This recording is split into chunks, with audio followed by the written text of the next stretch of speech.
But all right, I'm gonna mute because I need to. Once this goes live, I need to step away. This meeting is being live streamed.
Okay, folks, we are here, and had a little technical difficulties there, so we didn't quite start at 8:05. And of course, my lighting is screwing up. Ah, there we go. That's a little. I'm a little lopsided now, but It's all okay. right. Well, I'll fix that when someone's No, talking. you So seem okay. you don't It see doesn't. this It, all flickery up here? well, yeah, but it doesn't look that bad. No, it's Your irritating. microphone is really low, Roger. Can you turn it up? How's that? Oh, Is that there, better? that's better. That's good. Okay, good.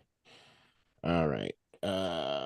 Okay, well, hello, folks, and welcome to episode 25 of Fright Lounge, the show in which the best horrorologists in town will help you, the seasoned horror viewer, as well as newbies, get a conversation going about horror media. I, of course, am Rigor from the podcast Then Is Now, The East Meets the West, and the Cult Movie Lounge. Bill Van Ryn from Fanzine Drive-In Asylum and the Drive-In Asylum double feature. And Mike Excellent, Hill excellent. walking through some dark woods, participating in the conversation. Great, It's like the great. Glad to have you Grove. guys. Unfortunately, the Prince Regent of electronic dance music, Dantes Alexander, he fell under the weather a little bit. He just messaged me about 15 minutes ago. Said Ah, he couldn't be here, but he would put some comments in. So we hope you feel better, Dantes, and we're looking for your comments. So. And if all goes well, and it is, we are also live on Twitter, or X, formerly known as Twitter. At the last minute, Ooh. I added our stream to it just to see if it would work, and it's working pretty good. So looks like we're up on Twitter, Facebook, and YouTube. I had to get rid of the Then Is Now podcast group that I was streaming to because all of a sudden Facebook has all these new, I don't know, stupid shit. So we're not going to be there anyways anytime soon. And Facebook's great for stupid shit. It is. Yeah. How are you guys doing tonight? Good. Good. I'm creeped out to be in these That's good. dark Oh, woods, but that's one of my phobias.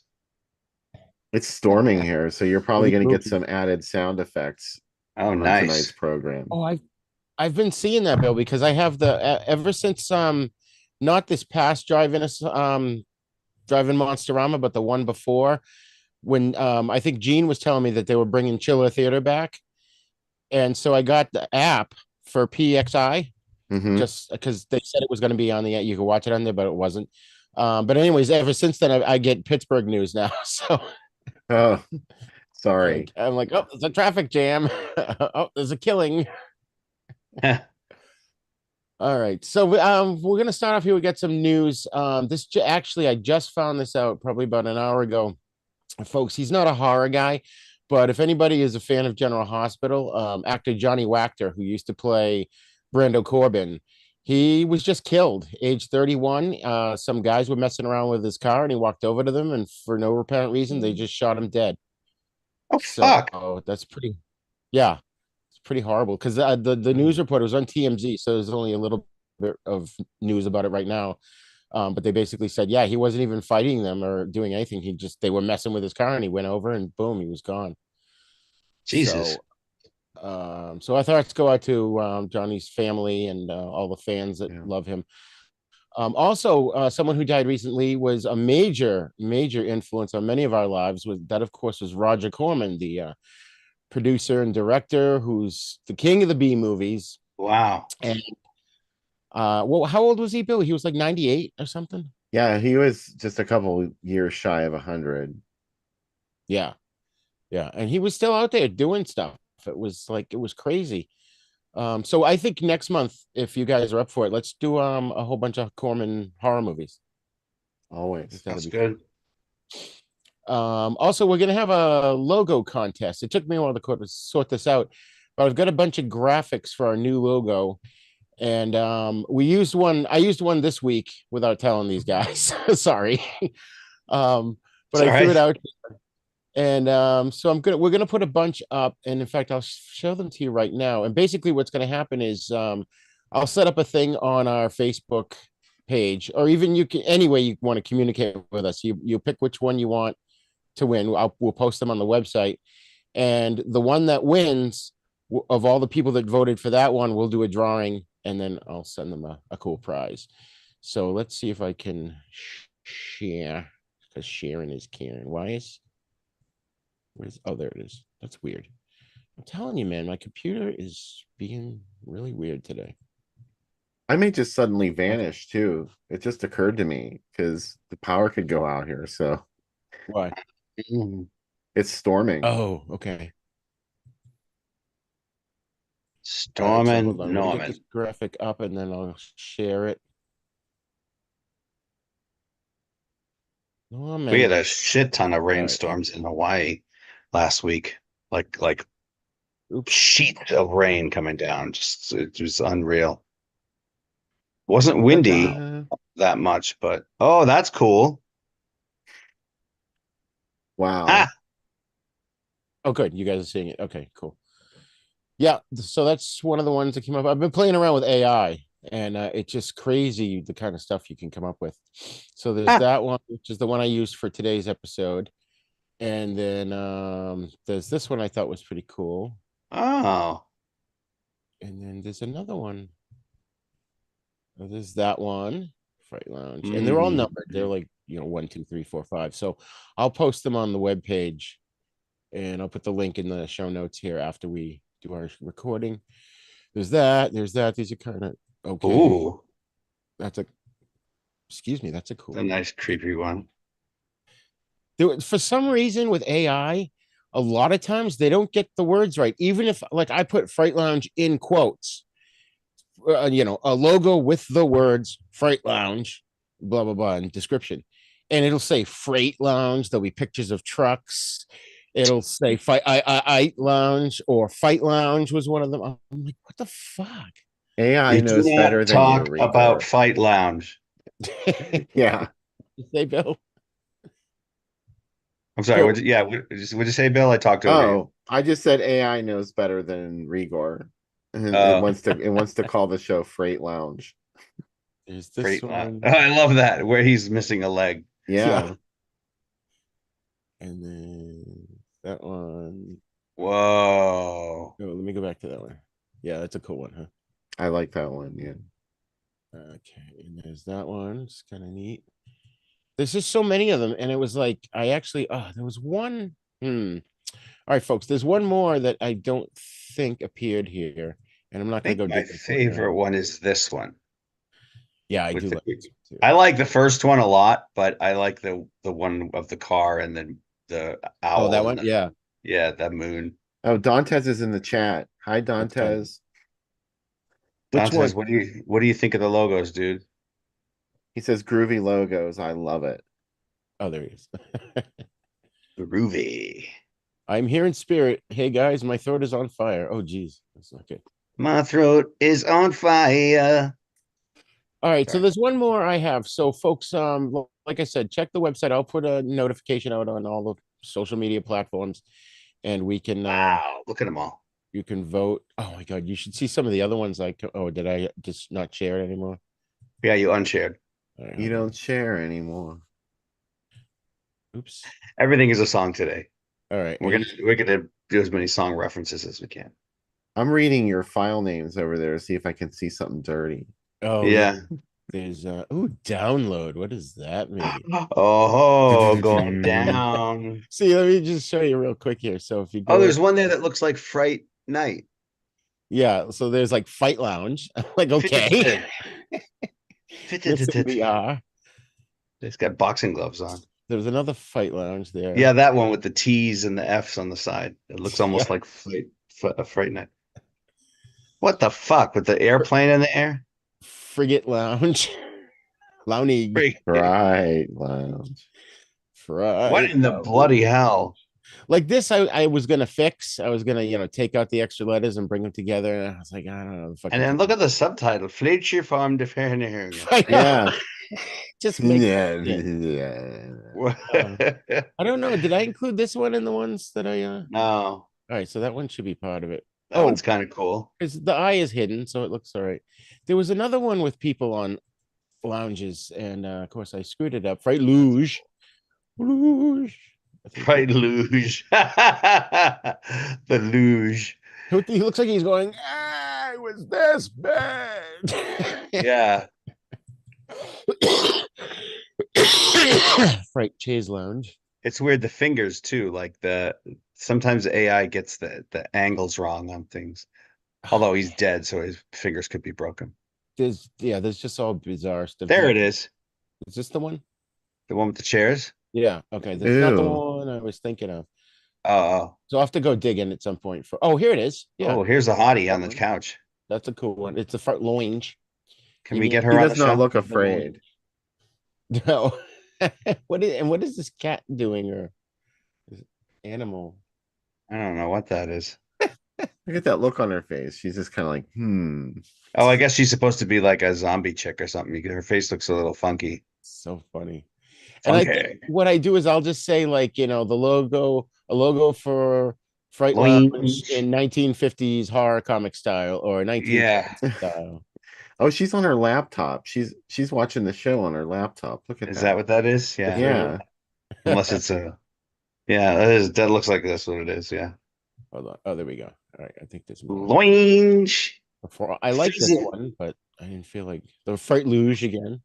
Frizzit luge. It's like you could just add an eye or the shit luge. Yeah. All right. And here's another one that's kind of a nice one. Blunte Actually, hände kunde flöde Actually, blad. yeah, I actually did fix this one here.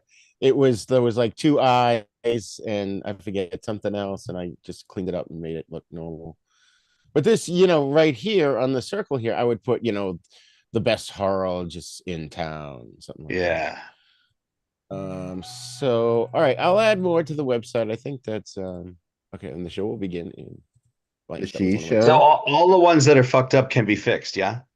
most of them. Yeah, depends on how much Yeah. time I want to put to them. Okay.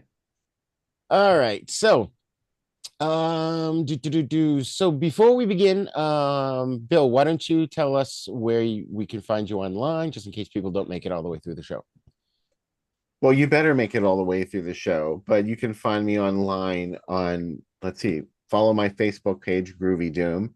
Also, you can purchase my print only fanzine called Drive In Asylum at groovydoom.etsy.com. Excellent, excellent. And of course, I can be found at havenpodcasts.com.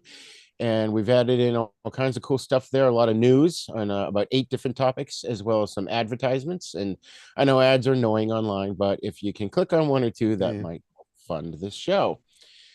So, all right, we have got a big show for you. Speaking of shoes, we got a really big shoe for you tonight, folks. We've got Five Tales of Terror, Mountaintop Motel Massacre from 1983, Dominique, aka Dominique is Dead from 1979, Let's Scare Jessica to Death from 1971, My Brother Has Bad Dreams from 1972. And of course, My Friends Need Killing from 1976. So I'm going to go on record right at the top here and just say I thought that despite the low budgets, I thought all the films were in some ways entertaining and creepy. There wasn't at least in my Yeah. book, there was a stinker among them. Yeah.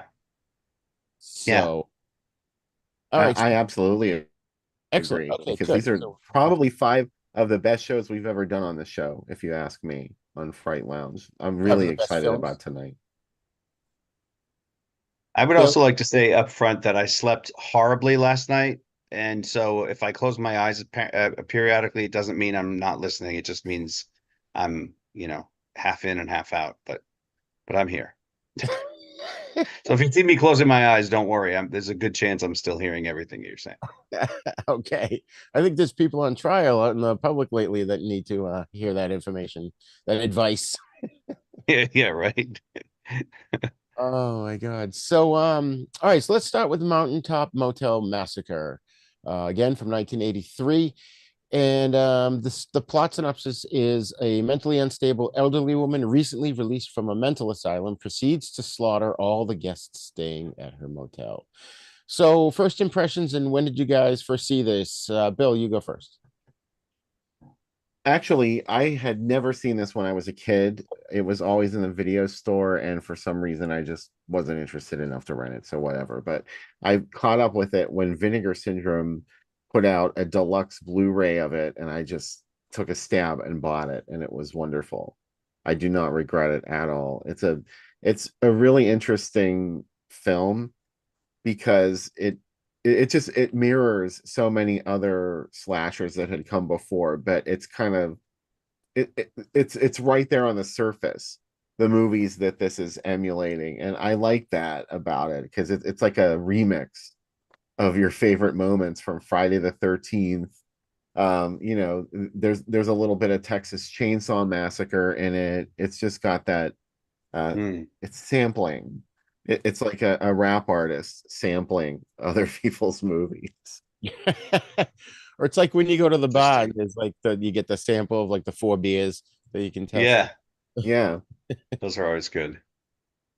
I Good don't to drink get your beers, but my taste. wife likes to do that. So Beer. Yeah. yeah.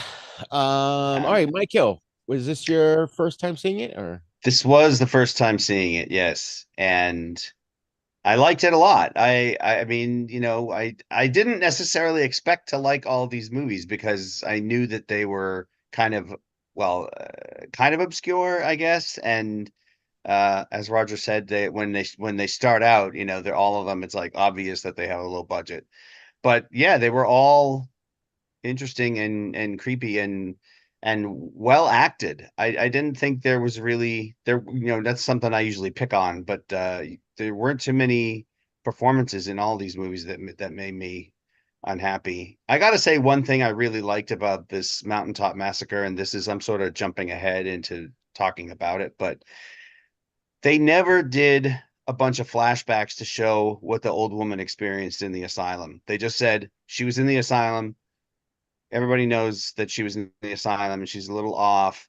And then that was, you just had to accept that fact and then go into the rest of the movie. And I really liked that because I'm so over seeing every single flashback and dream sequence in every single movie that explains every last detail. So I thought that Yeah. was, well, a good choice. I She didn't agree. need a reason. She was just Right. doing Yeah, it.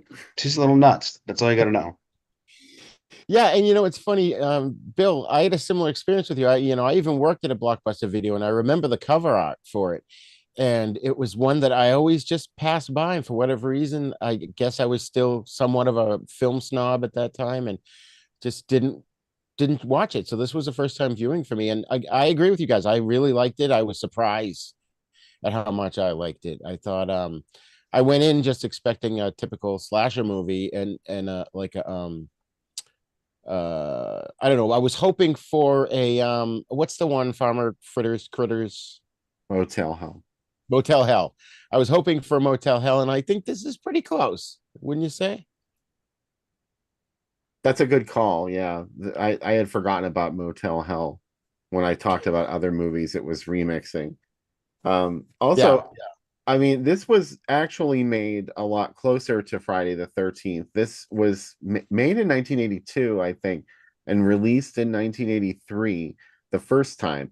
And the title was simply Mountaintop Motel.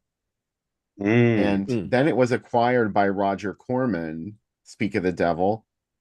New World right. Pictures acquired it in 1986, and they commissioned a new ending for the film because they didn't like, well, they said that it needed something really gory in it. So they shot the gory ending in 1986, whereas in the original cut of the film called Mountaintop Motel, the sheriff, a character dies at the end, let's just say. And in the original version, they just get shot once by the sheriff and they're dead. The Mhm. Roger Corman version, there was like, ugh, it was pretty yucky. I think I know the scene you're talking about, and I loved that scene.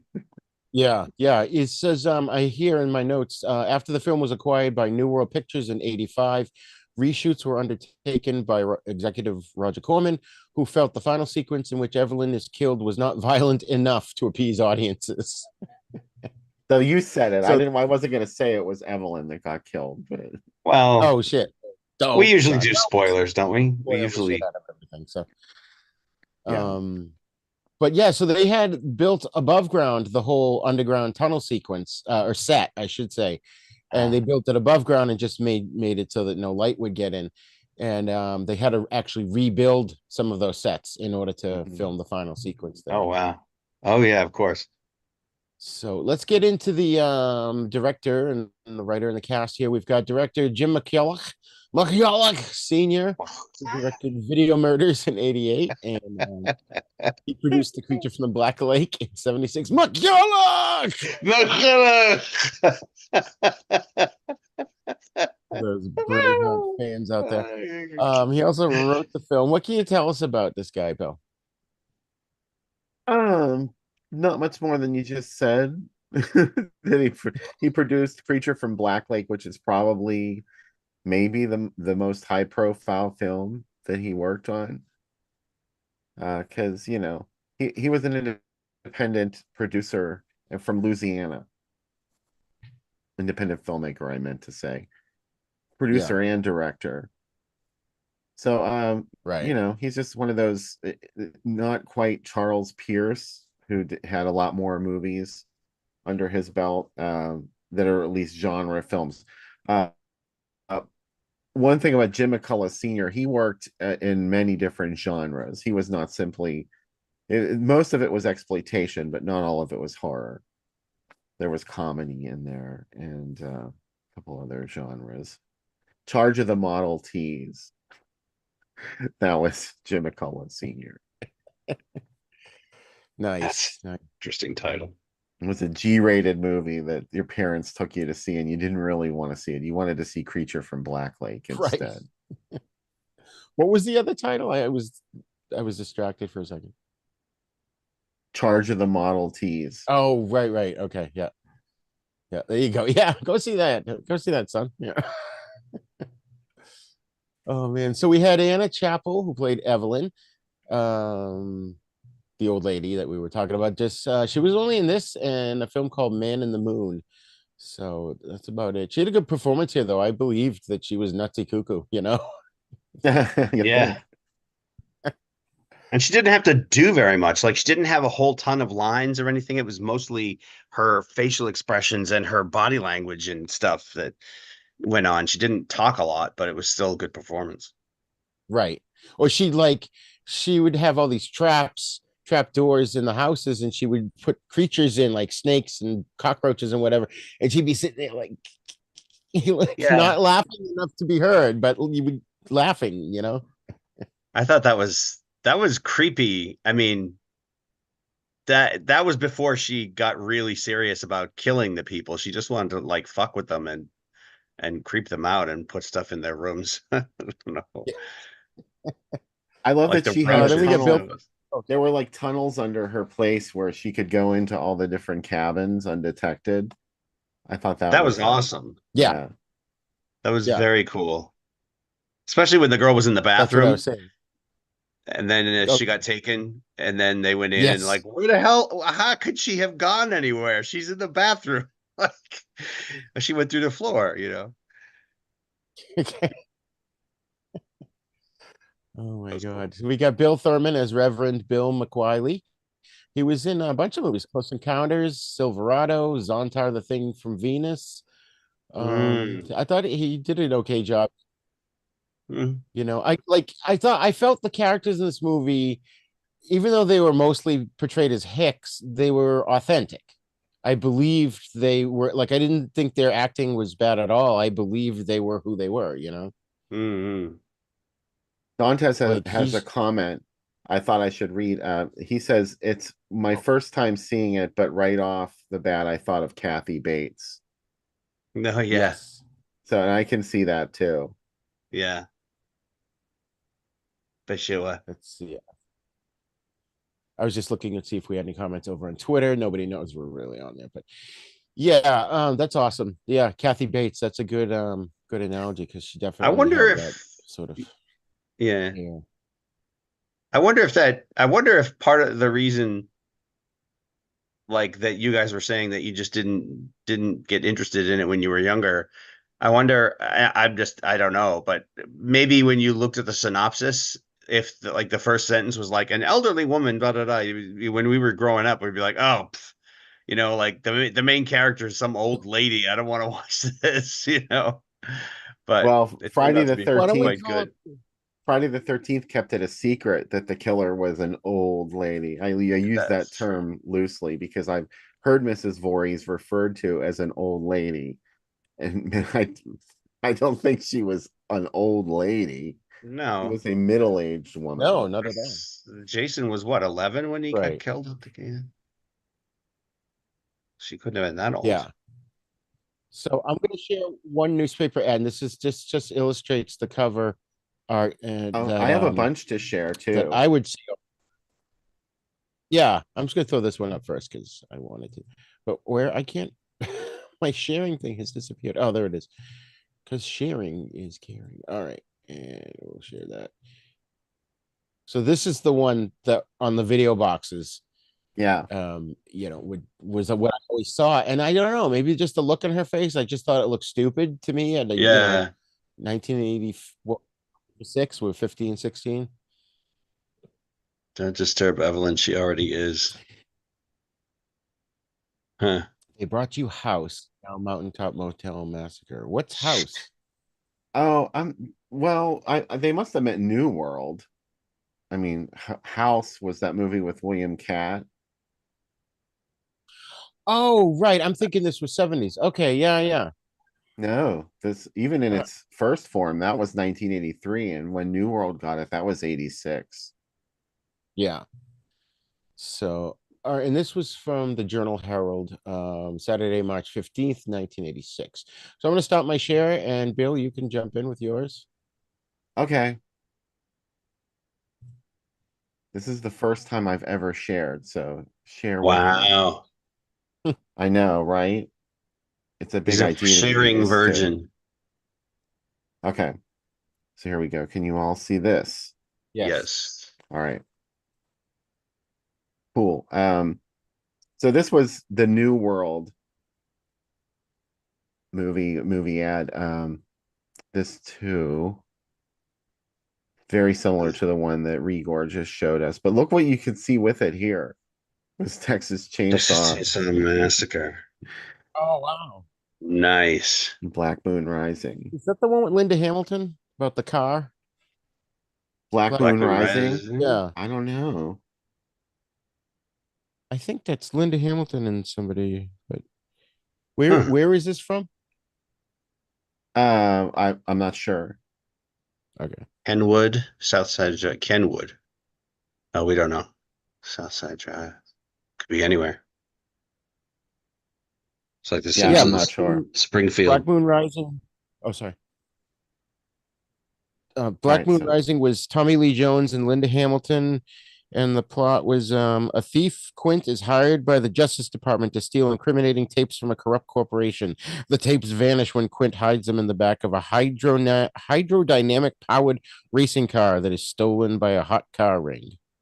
Huh. So that tells you why I never saw it. I don't think I ever saw it either. Actually, I just remember when it came out. So Nice. here's when it was That's Mountaintop fucked Motel. up. I love this, don't you? Yeah. Look at the face, the reflection of her face in the doll's chest. That's so cool. I'm actually really glad that the dolls didn't play a huge part in the movie because it's one of the things that I don't find scary. And I don't, I mean, I understand that some people find clowns scary, some people find dolls scary. It just depends on, your own subjective, but dolls really just never, every time I see a doll in a horror movie, I'm like, oh God.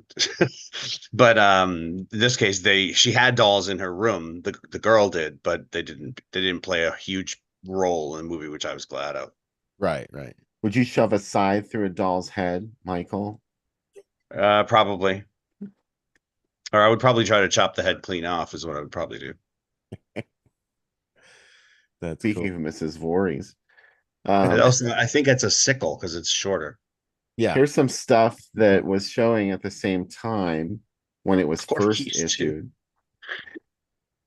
Yeah. that's funny. Trading places. That reminds me, I just saw a trailer today for the latest Beverly Hills Cop movie, and Eddie Murphy looks damn good in it. Flashdance. There's a new one? Yeah. Wow. According to the commercial, it's going straight to Netflix, which is kind of stupid because that's Uh, theatrical release. But there's the doll again at 1:15, 3:15, 5:15, 7:15, and 9:45. Yeah, what happened there? they needed an extra half hour to. So here's something different. It was reissued again. This was in 1984 after the initial film release, but before New World. It was reissued as Horrors at Mountaintop Motel. Built-in torture chain is adjoining cemetery, drowning pool, acid saunas, hanging tree. They had none of those things. I know, right? Acid Don't saunas. tell anyone that. I want to see that movie. I know, right? Hanging tree. Boing. Always a Oh. vacancy for fresh blood. Wow. That's awesome. This time they got it right. 7:15, 9:15. That's so funny. All right, let me minimize my screen here. And yeah, that was cool. That was cool. You knew right off the bat that she was nutty when she killed the poor girl's rabbit. She's like, Yeah. didn't even check to see if she could hear her when she was yelling at her. She was in the house. I know. Get out here. And then the daughter's performing witchcraft, and Mama don't like that too much. So Yeah. I liked that too. That like when the mother found her, she was like, I told you to stop doing this. And it's like, okay, I can accept the fact that this has been going on for a while without knowing the whole history of it. I was good. Like just run right. with it. Yeah. He told like you to that. stop doing this. I like that kind of like Superman. Haven't I told you to stop telling lies?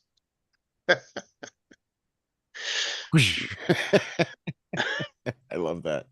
Mommy, All right, mommy, hold on. My just keep us is in the running slow tree. here, so I'm gonna try and And swooped out of the sky and saved mommy, you I don't want for to go me. go to France. Shut up and keep swimming.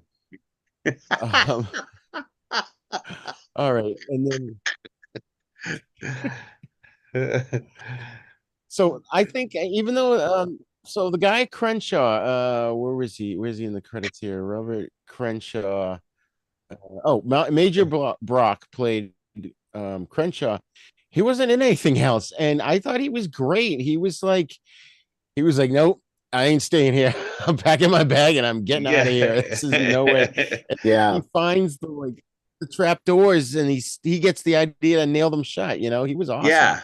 I love that he like immediately went, got his hammer, got a nail, and nailed it shut. Like he didn't even have to think about it. I was like, this guy, no, he's with it. Yeah. That had happened to him before, obviously. It must have. He was prepared. And he even had nice long nails that would go through the floorboards. So that was Right. good. Happen to find them. And then Oh he no, ran out. He was like, I don't got any more nails. Yeah. When they finally got after like 5 doors, he hammered down. He's like, I'm out of nails. You know, and I thought that having the main guy that he was kind of a lech. Oh, what Yeah. was the word I saw in line? And he was lascivious.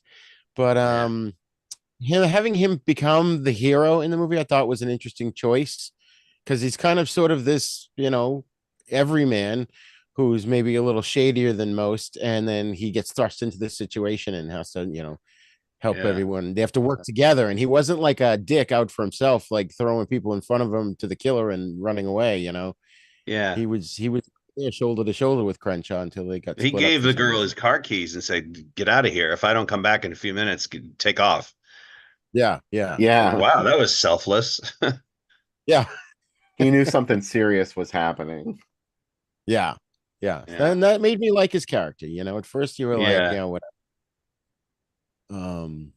But then him and Crenshaw together, I'm like, this is so cool. I just like that they kind of teamed up, and there was no question. They were like, Yeah. uh-oh, this is what's happening. All right, let's go do something, All you right, know? we got to do something about it. Yeah. Yeah. Yeah. That was good. But there was one part where Crenshaw and the Reverend are sitting there, and he's like, oh, I gotta get some dinner. And he's got what was it? It was the Like, whiskey and yeah. sausages in a can. Oh, I thought it was beer. Ew. I thought it was beer. I thought he was saying like, let's just drink instead of No, eating. I didn't realize it was sausages. I had it written down. It was Old Crow Oh my is what he God. was drinking. I've stayed in some crummy hotels, but Evelyn's But takes the that the cake.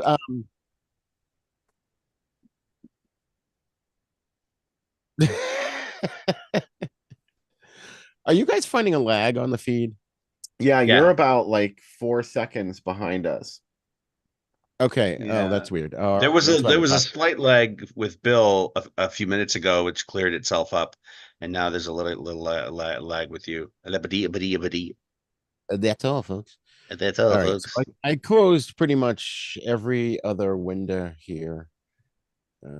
Close your windows. Close the window. Okay, shut up. Shut up, All Michael. right. What else about this movie? Well, Crenshaw, of course, gets his hand chopped off. The Reverend gets what stabbed Yeah. in the chest. And then when the guy falls on the ground, the sheriff, the hand is still moving. Mm-hmm. I'm like, Because how the that's hell is real. that? It was like 10 minutes later, the hand is still moving. It could happen. It's, It's a true latent story.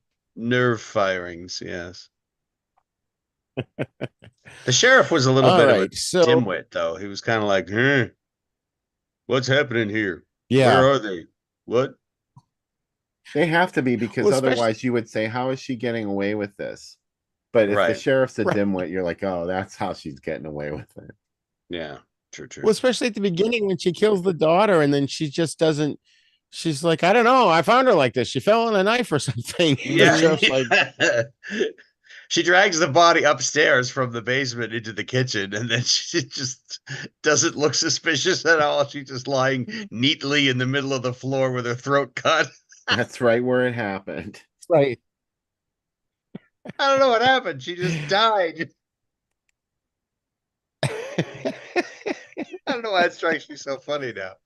And the doctor, by the time the doctor got there, there was no need for the EMTs. There was no need to even assess her condition. She was gone, it was so Yeah. funny. The time it took him to drive up the driveway was while she was bleeding out, and then they got in there and they're like, "I'm sorry, she's gone." It's like, well, no shit. Yeah. No kidding, buddy. But I Oh my wanted the God. daughter to be in it more. That's one of my only complaints about the movie is like I wanted to see a little bit more of her, Like she was in the beginning doing the witchcraft shit. I thought it would be I know she heard the daughter's voice later on and stuff, but I don't know. I thought the daughter was gonna return at some point, but she didn't. Well, there was something that happened at the very end. I don't know if you recall that or not. Give me a second. Nope. I'll set it up for you. What's her name? Al and Tanya get into their Al's car with the sheriff, and then they drive over to where the sheriff's car is on the other side of the fallen tree. And then he Yeah. goes and gets into that car and he drives away, and the camera pans. I forget that part. I must have missed it. I gotta watch it again. You see the Was she little like girl, standing there watching them? Lori, walking from the woods, and then the vacancy sign lights up on the Mountaintop Motel sign. Oh, I remember the sign. I just don't remember the girl. Oh, that's odd. Yeah. Okay. Huh. Yeah, it was right before, right after the sheriff drives off and the sign lights up, and then I think that's when it happened. It might have been just before that, and you see the little girl because there's a doll in the road, and the car drives by it, Yeah. and then you see the little girl walking. Oh, I remember the doll on the road. Wow, what did I must have blinked or something. That's weird. Yeah, so Um, but I It's all really coming like the way back the to old me. woman died. I have to say that. I like the way she died, where they like established that the sickle was in a specific place, and then some things happened, and then it moved in a certain way, and I didn't see that coming, and I thought that was great the way she died. Yeah, she just got shot in the original version, and that wasn't as exciting. No, this yeah. new version was much better. And also, I wanted to say I thought it was really funny at one point when one of the guys comments on the fact that the old woman has cobwebs in her hair when he's at the desk, like checking in for a room or something. He's like, you have some spider webs in your hair. And she like pulls them out. That girl's got spider webs in her hair. Oh, God. Like she's been spending too much time in the under tunnels underneath the property. All right, Did you so ever let's see do our somebody climb into a space like that and get freaked out? Because I don't know, I would think twice about going into a place like, but I've seen people renovating Yeah. houses and they like open up a hole in the ground under the house and then they go climb down there. Like, get the hell yeah, out of there. I You do don't Yeah. know what's there. Evelyn could be there. Oh my God. All right, let's do our final thoughts on this. Michael, what was your final thoughts on this movie? I liked it a lot. I liked it a lot.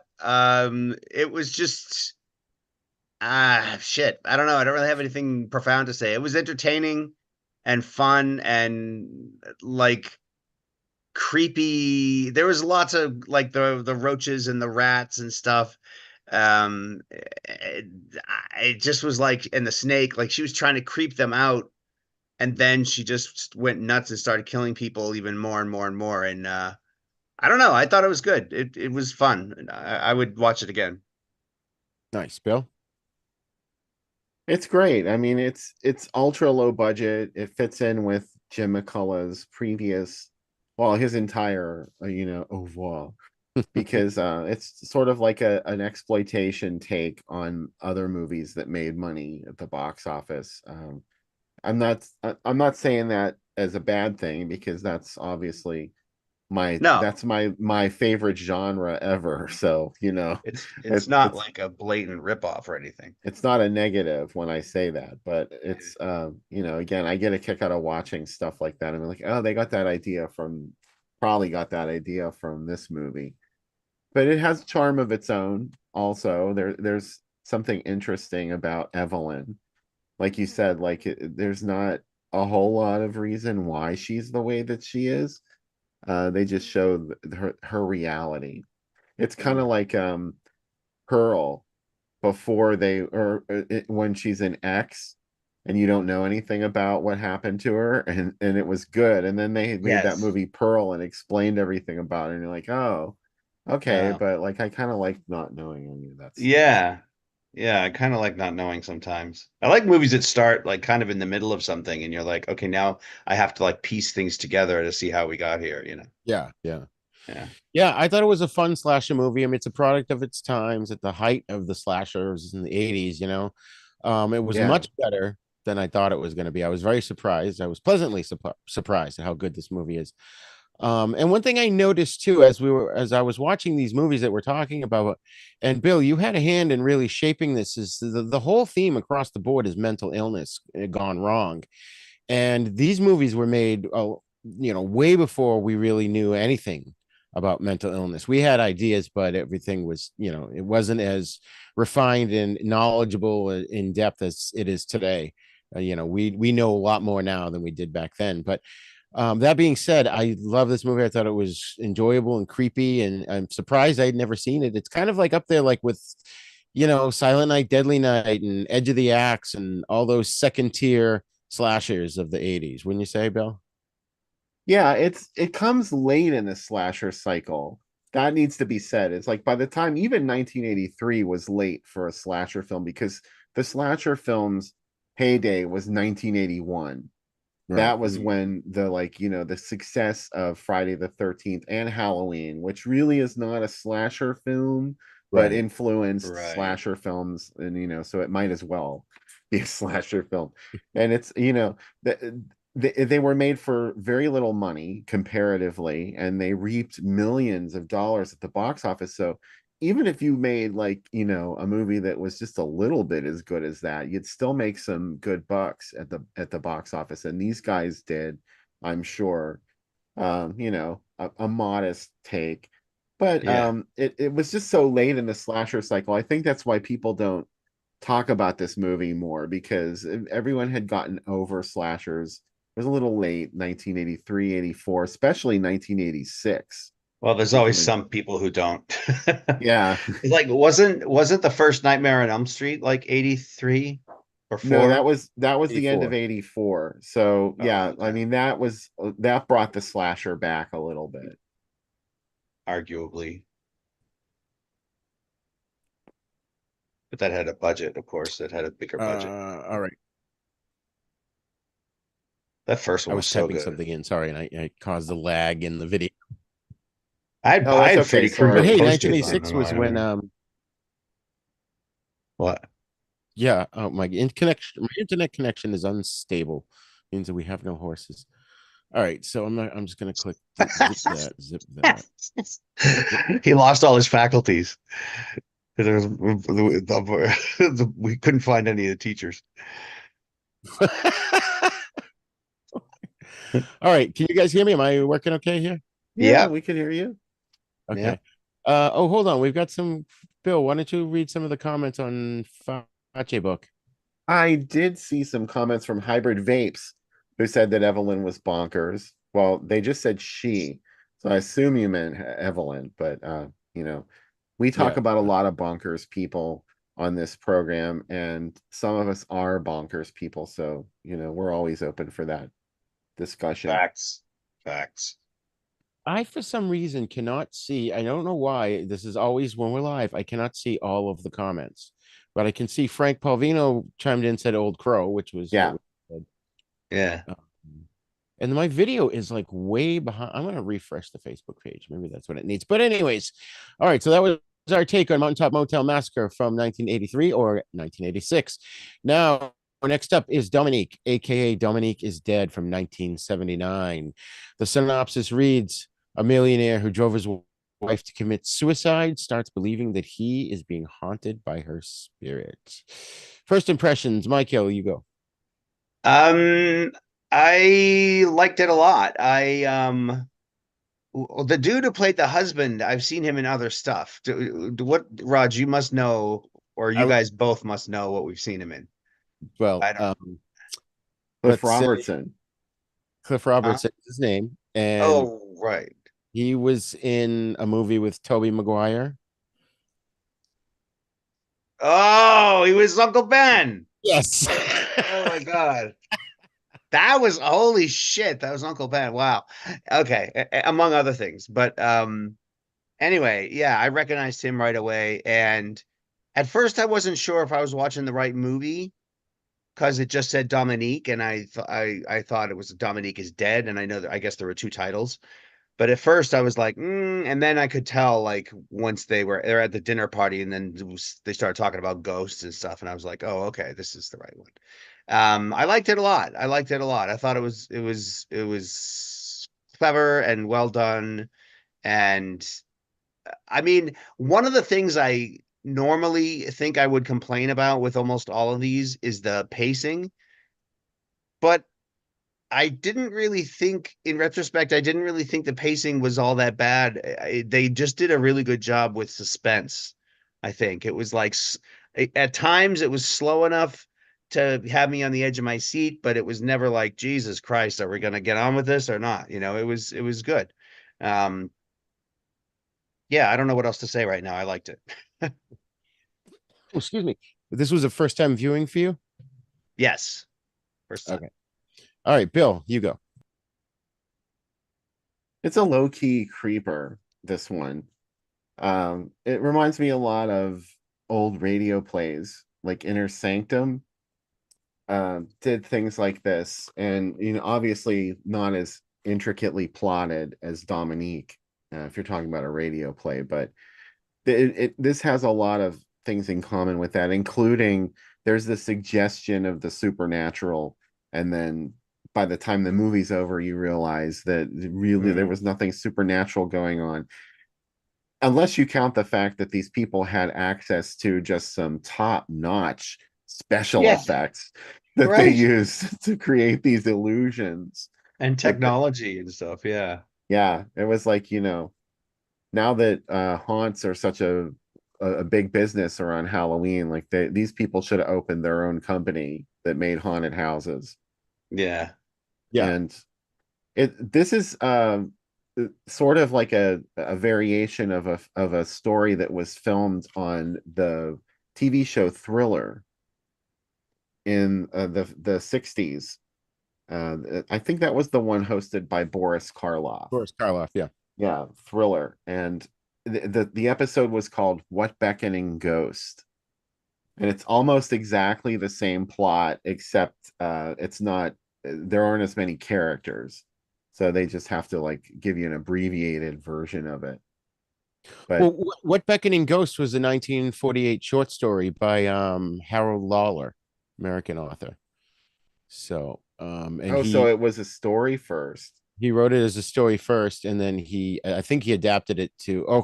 He's listed in the credits because it's based on his script.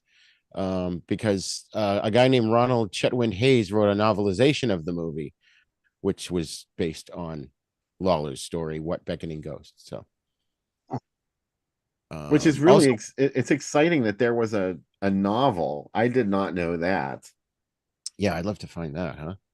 I think I remember why this movie came up in our previous one of our previous shows because we were talking about Gaslight, and we were talking Yes, about how the guy, pretends that he lost something and then finds it, and he's trying to make her, question her sanity. And there's a little bit of that at the beginning that's right. of this. Yeah. Yeah. And it was directed by Michael Anderson, who did Logan's Run. Great movie. And one of the writers, actually, two of the writers were Edward Abraham and Valerie Abraham, who husband and wife that co-wrote The Monster Club, which we covered. Ah, So I thought that was cool. But yeah, I mean, this I have it in my notes. I'm like, this movie has major Hollywood street cred. I mean, you've got Cliff Robertson You've got Gene Simmons, the lead singer for Kiss. I mean, for God's sake. I mean, I'm sorry. Yeah. Not that Gene Simmons, Oh, the You know what? Looney. I was like, did She I miss something? she plays Dominique, and I read an interview with her quite a while ago where she was like, I would get all these amazing letters from fans, and sometimes I would get ones that'd be like, I love your work so much. I think you're the best. Especially love it when you spit blood. She knew it was for the other Gene. My It could God, that's happen. funny. Oh my God. But yeah, I mean, Cliff Robertson, we mentioned he was Uncle Ben in Spider-Man. He was, if you remember the Batman 66 TV show where they had Shame was the villain. It was a cowboy spoof of Shane. He played Shame in that. He was in the Twilight Zone. He was in 3 Days of the Condor from 1975 with Robert Redford and Faye Dunaway, and a lot of other movies. Midway from 1976, which I remember seeing that in the movies. Yeah, I know I've seen him in several things, so I recognized him right away.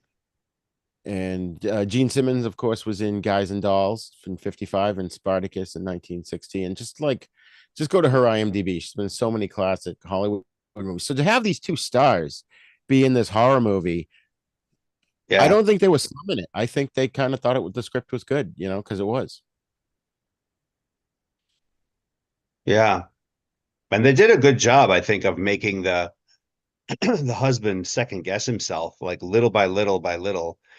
And Yeah. then the big thing was the piano playing by itself. That was like when he finally, like, even for me, I was like, holy shit, is there really a ghost? Like, I really started to believe that there was a ghost.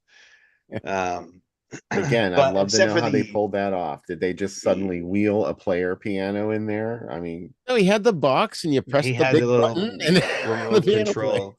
Yeah. Don't you know boxes with buttons make things happen? Four big buttons. It's like a Four, cartoon. yeah, remote four control big home. buttons. Yeah. Uh, Oh my God. shit, I was gonna say something else. What was it? Sorry, I derailed you. No, it's okay. Uh, We talked about well, eight. shit. Anyway, but there was something else. Oh, at that point, I thought I was going to talk about the exhuming. How did they know when the husband and the? Oh no, okay, because the chauffeur was in on it. Okay, because they dug up her grave and there were stones in the Right. casket, and then later on they officially had her exhumed and she was in the casket, and then the Yeah. doctor went to run away because that freaked him out because he lied and said she was dead when she wasn't, and then he saw her in the casket and then he panicked. Is that what happened with Right. him?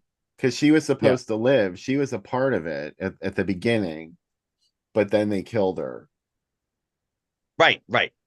So when they saw her in the casket, she was actually dead. Okay, that's right. Right. And the guy that played the driver that you mentioned helped dig her up was Tony was the character. That was Simon Ward. We saw him in the Monster Club. He was in the Shamrock Story segment. He played George. He And he was looks to me like somebody who would have been a henchman in a Bond movie. yeah. He was in a He's lot I of don't know Hammer why. stuff, a lot of He British just had horror. that vibe about him. I don't know why. yeah. But of course, we have to mention his sister. So the character was Anne Barrowland, but of Yeah. course, you got her from Dark Tower that we covered, the Killer Elevator film from '87, and of course, American Werewolf in London from 1981. American Werewolf in London. She's still around. I gotta get her. We gotta get her on the show. Wouldn't that be awesome? She's beautiful. I love that Yeah. the first movie you went to was Dark Tower, not Just American Werewolf in London, it was just when my eyes looked up in my notes, that was the first one I saw. So I or just went, even Logan's Run. She was in Logan's Run too. that's Ah, right. That's that's right. right. That's right. Yeah. Wow. I had 5 movies to write all these notes on. So if I miss No, I something, know. you guys would pick them Yeah. up. Only a laugh, no harm done. We've got Ron Moody played Dr. Rogers. He was in Legend of the Werewolf from '75 with Peter Cushing, which I don't really remember that one all that much. Do you guys He remember looks that? familiar to me, but I don't know the movie you're referring to, but the actor looks familiar to me. Yeah. I only saw that once a long time ago. It's like a British werewolf movie, and there aren't very many of those. So I don't remember when I saw it. I can't remember anything about it. Ooh. I'm confusing it with the one that Peter Cushing was in where it was the mystery and you didn't know there was like what 12 The people and beast one of them must was die. The Beast Must Die. That's what it was. I seen Beast. that many times, but I never seen The Legend of the Werewolf. Judy Geeson played Marjorie Craven. She was in Inseminoid, and she was also in Rob Zombie's 2016 film 31, which I thought was cool. And the Seminoid, what a title. You know, every Norman time J. Warren, we talk baby. about some of these movies, we go, "Oh, we got to add that to the list." And you know what we added to the list, and it wasn't on the list when I went to look at it, was Blood Spattered Bride. So we'll have Uh, to cover that one again at some point, or not again, but at some point. And then the guy that was Arnold Craven was played by Michael Jaston. He was in Zulu Dawn from 79, but he also played the Valeyard in Doctor Who in 1986. I don't know if you remember that story, Michael, or even Bill. Did you watch Doctor Who? who was the doctor at the time? Peter Davison? Peter Davison. Maybe And that is where I remember him from. the Yeah. Black Guardian and the White Guardian and I'm sorry, no, the Valeyard. I'm mistaken. The Valeyard is later. He isn't he the Doctor somewhere between the 12th and 20th regeneration that turns evil? Maybe I don't know anything about Doctor Who. Oh, that went. okay. If so, then maybe I don't actually remember him. I mean, because I wasn't really watching it that avidly at that time. All right, so we're doing Dominique. So I'm going to share. I only have two here, and then Bill, you can take over. I was surprised by the very, very, very last action in the movie. The very last thing that happens. I really surprised me. Oh, Not, when not when he reveals about the plan, but he goes down the stairs and then blam. wham. And I did not see that coming at all. Yeah, And she just kept, I mean, she kept going and going and going. I was like, honey, you succeeded. He's down. I liked that she kept going. I was like, shoot Yeah. him a couple more times. Yeah. You break a woman's heart and then that's it. She's going to shred you. that's funny. So this is the newspaper I got from the Spectator, which I don't know where that is located at. From January 12th, 1980. It's a Saturday. And you've got the Mappington. edit features Death Game and Nocturna. It's not, I'm thinking Death Hunt with Lee Marvin, but what's Death Game or Nocturna? I haven't heard of those. Anyone? Death Game is a movie that Grindhouse Releasing just put out, and it stars Sandra Locke Oh, wow. and the other actors' names are just blanking on me right now, but it's pretty good. And Nocturna is a disco vampire movie from 1979, I believe, is when it was. Wow. Yeah, the actress's name was Nye Benet, I think. I don't know if I'm pronouncing that correct, but it was sort of a vanity project for her. Like she wrote it, she starred in it, and you know, it was not a hit, let's just say. But there you go. I think John Carradine is in Nocturna as Dracula. She's Dracula's granddaughter in it. Oh, that's funny. They should have just called it that. I know, right? It's the Dracula's, alternate love at first bite. Dracula's granddaughter. Dracula's granddaughter falls in love with a disco guitarist and runs away to New York with him. Oh man, that sounds awesome. I want to see A that now. disco guitarist. I know, me Yeah. too. Who knew John- there were disco guitarists? We got to find. I wonder if there are any other movies that qualify as disco horror. Yes, that would be a fun one. That would Oh, be there's a interesting. couple. Prom night. Really? Yep, prom night. Prom night comes to Oh, mind. that's true. Yeah. And then I had this. This was part of a larger article. I just clipped this section. Where it's Still about elegant. Gene Simmons, still elegant. The English film is a ghost story, a horror story, psychological thriller, a mystery, a whodunit, and all these things. So yeah, again, this is another one that deals with mental illness because Dominique, right? They're kind of gaslighting her with her whole mental illness thing. So Yeah. Yeah. At the bottom, I don't know if you noticed, it says, for all that, it's a monumental bore. hold on, let me share that again. I can't see it because there we go. Monumental bore. Poor Dominique. Don't talk about her that way, whoever I you are. know. I didn't think it was boring. Carolyn Tater Tot. All right, so Bill, why don't you share yours? It said I couldn't. Oh, there we go. Okay. It said, "Fuck you, Bill. Yeah, it didn't like it. Or buck you, Phil. Fuck you, Phil.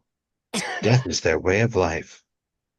7. Here, while you've got the reins, I just need to step away for a minute. I'll be right back. Okay. Okay. So this is when the film played in the UK, and I think it played in other countries before it played in America.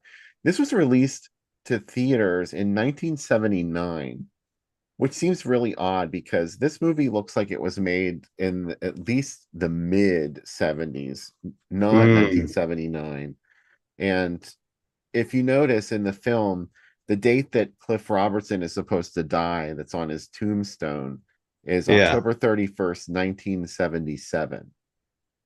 So this must have been in like 76 that they made this, or 77. Thought it was October 25th. Maybe. No?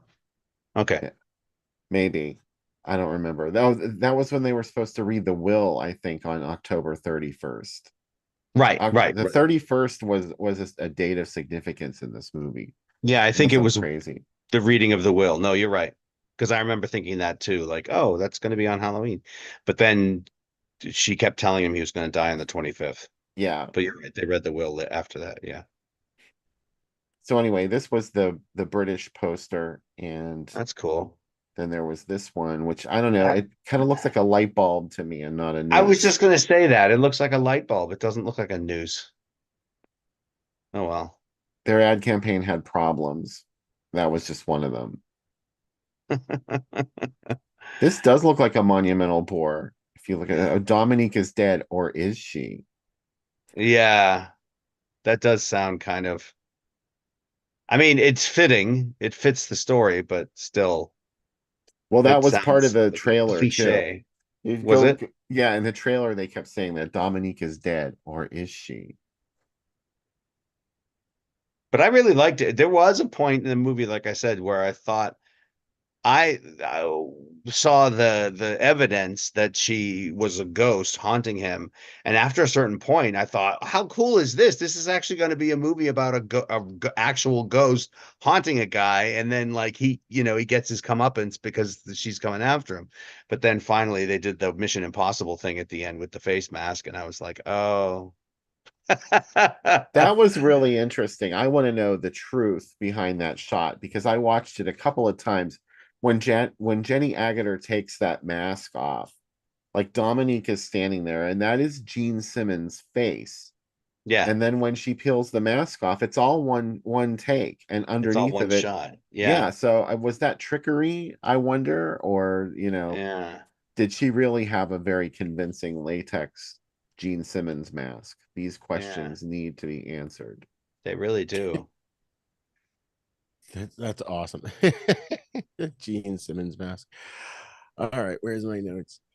So, yeah, so you've got this guy, Dave Ballard, who's got this plan, but turns out she was trying to turn the tables on him, and then she ended up being a victim of being part of that plan. So, Yeah. not a lot of blood in this movie, but I still thought it was creepy and scary nonetheless. Yeah. The more I bought in, I was just reiterating to Bill that I really thought it was a ghost at a certain point, and the more I bought into that, the more excited I got because I thought it was really going to be like a supernatural movie.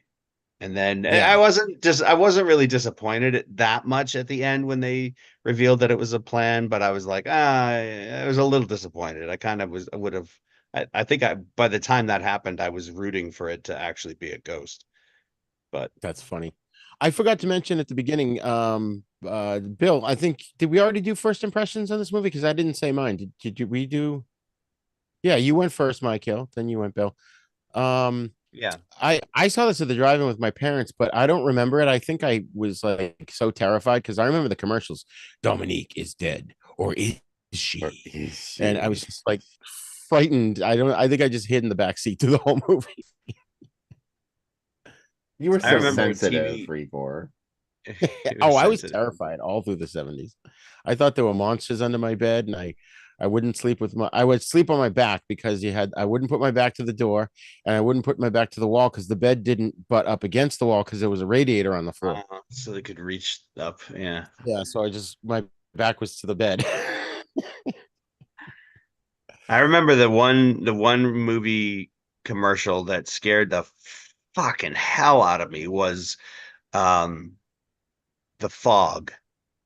Oh yeah. And I don't even remember. I remember walking into the room when somebody else in my family was watching TV, and I didn't even see any of the actors or any of the scenes in the movie or anything. It was just this foggy. It was like the logo, and it was this foggy, background with like a tree branch or something leaning into the frame, and it just was like the fog. And for some reason, when I saw that, it just sent shivers down through my body, and I was like, "Wow!" Like anytime there was any mention of the fog, I was like, "Shut up! Shut up! Shut up! Shut up!" Like it freaked me out. uh, It could happen. I the saw that at the drive fog. with my parents. And then That I was finally saw it with you, Raj, and I was like, "Oh, it's pirates!" Like I didn't even know what it was about. Oh, that's funny. The idea So of it my scared me. my buddy Simon posted on the Facebook posted a comment. He said, back in the late 70s, my grandparents came to visit us from the UK. I was discussing rock music with my grandmother, and I mentioned Kiss and Gene Simmons. She thought I was speaking of the actress Gene Simmons. That's Oh, fun. Gene Simmons has a group named Kiss. How Black lovely. lipstick and yeah. So funny. All Uh, right, so final thoughts on this, Bill.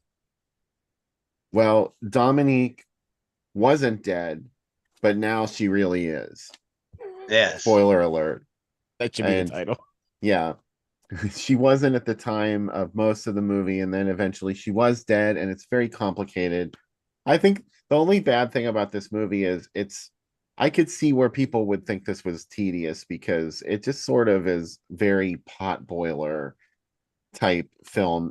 It reminds me a lot of Blood Mania, Oh which yeah. is one of my favorite movies where nothing happens. Yeah. It's just people talking and talking and talking, and yet somehow it'll still give you the creeps. And it's just it's more about the tone of the film. It's very restrained.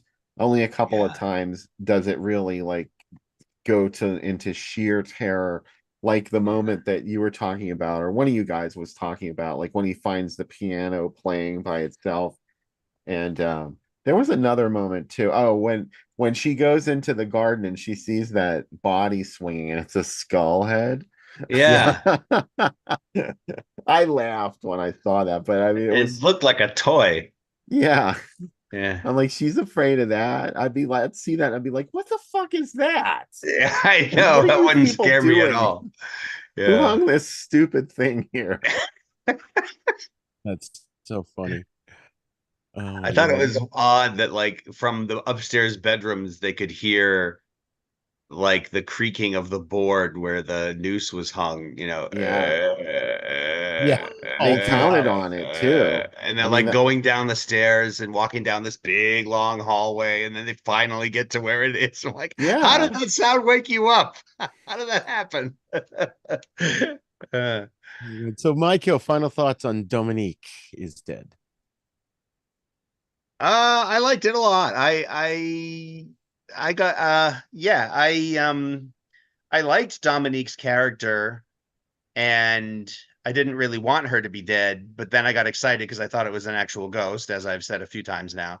And then at the end, I was disappointed that it wasn't really a ghost, but I was glad, I was satisfied because the plan was it was so entertaining when they revealed how they did it and everything. So yeah, I thought it was very good. I would recommend it. Nice, nice.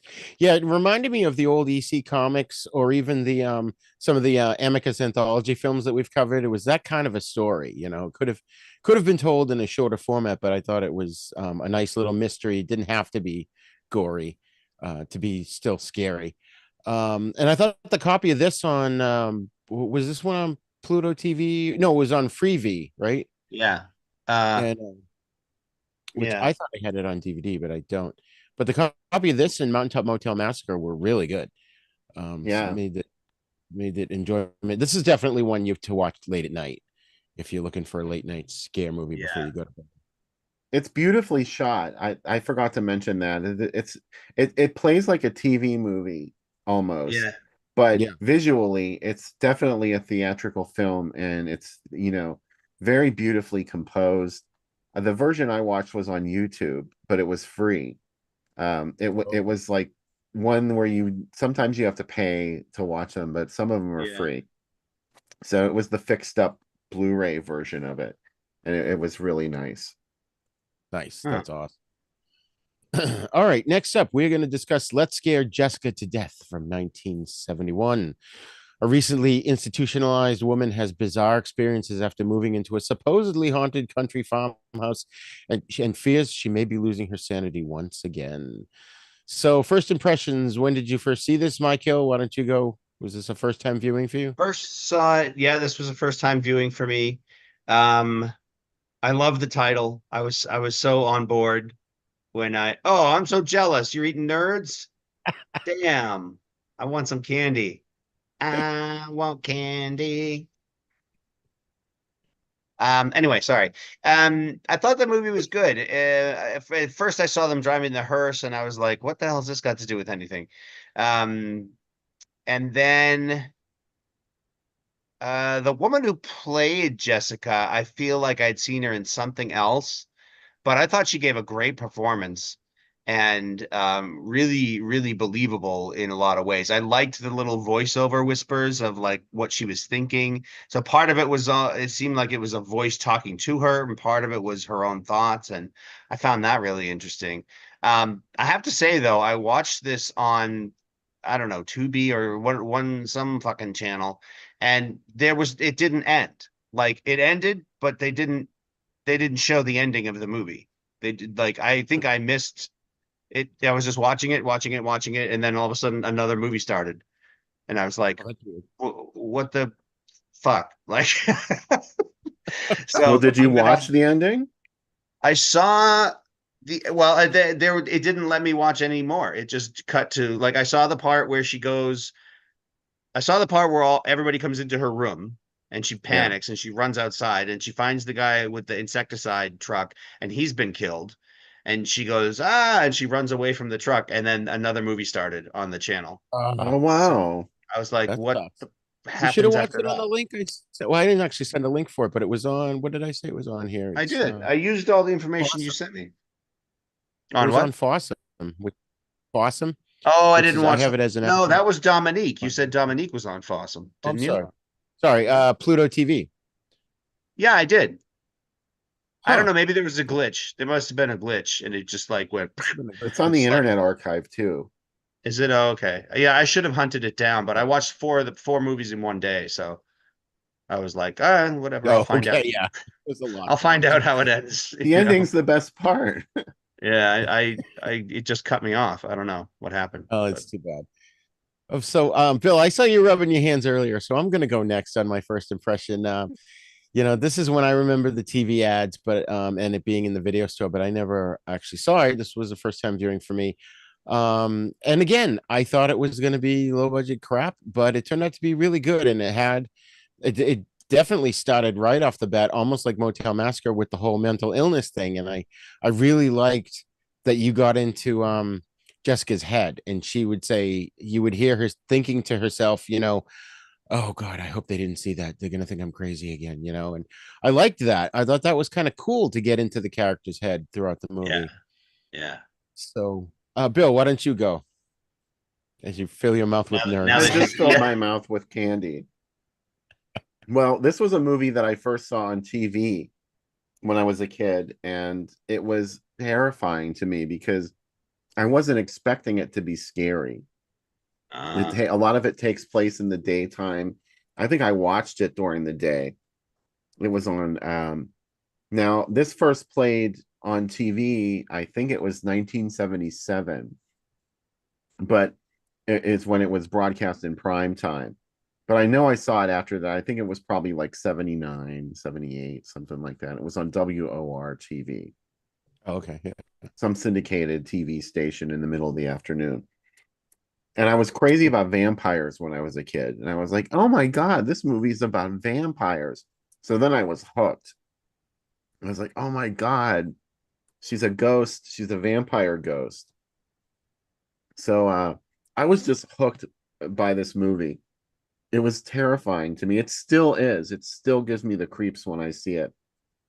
Zora Lampert, as you mentioned, Michael, her performance in this film is just key because not many actresses could have pulled this off. I think you're supposed to say actors and not actresses. We still Yeah, use nowadays actors. yeah. Yeah, I mean, Well, yeah. classically, the term would be actor, whether you're a man or a woman. But That's true. uh, she just really makes this real in a way that many other actors might not have been able to pull off because this is a low budget movie and they could have gotten somebody who just wasn't into up to the material, who wouldn't have given it their all just because it was a low budget movie. Zora Lampert takes you there. And she's perfectly cast too because she's not a starlet type. She's a very real looking woman. Right. You know, Yeah. she's not super beautiful in the film, and she doesn't look, you know, she gets out of the back of a hearse and she does grave rubbings. And she really looks like the kind of person that would do something like that. So Yeah.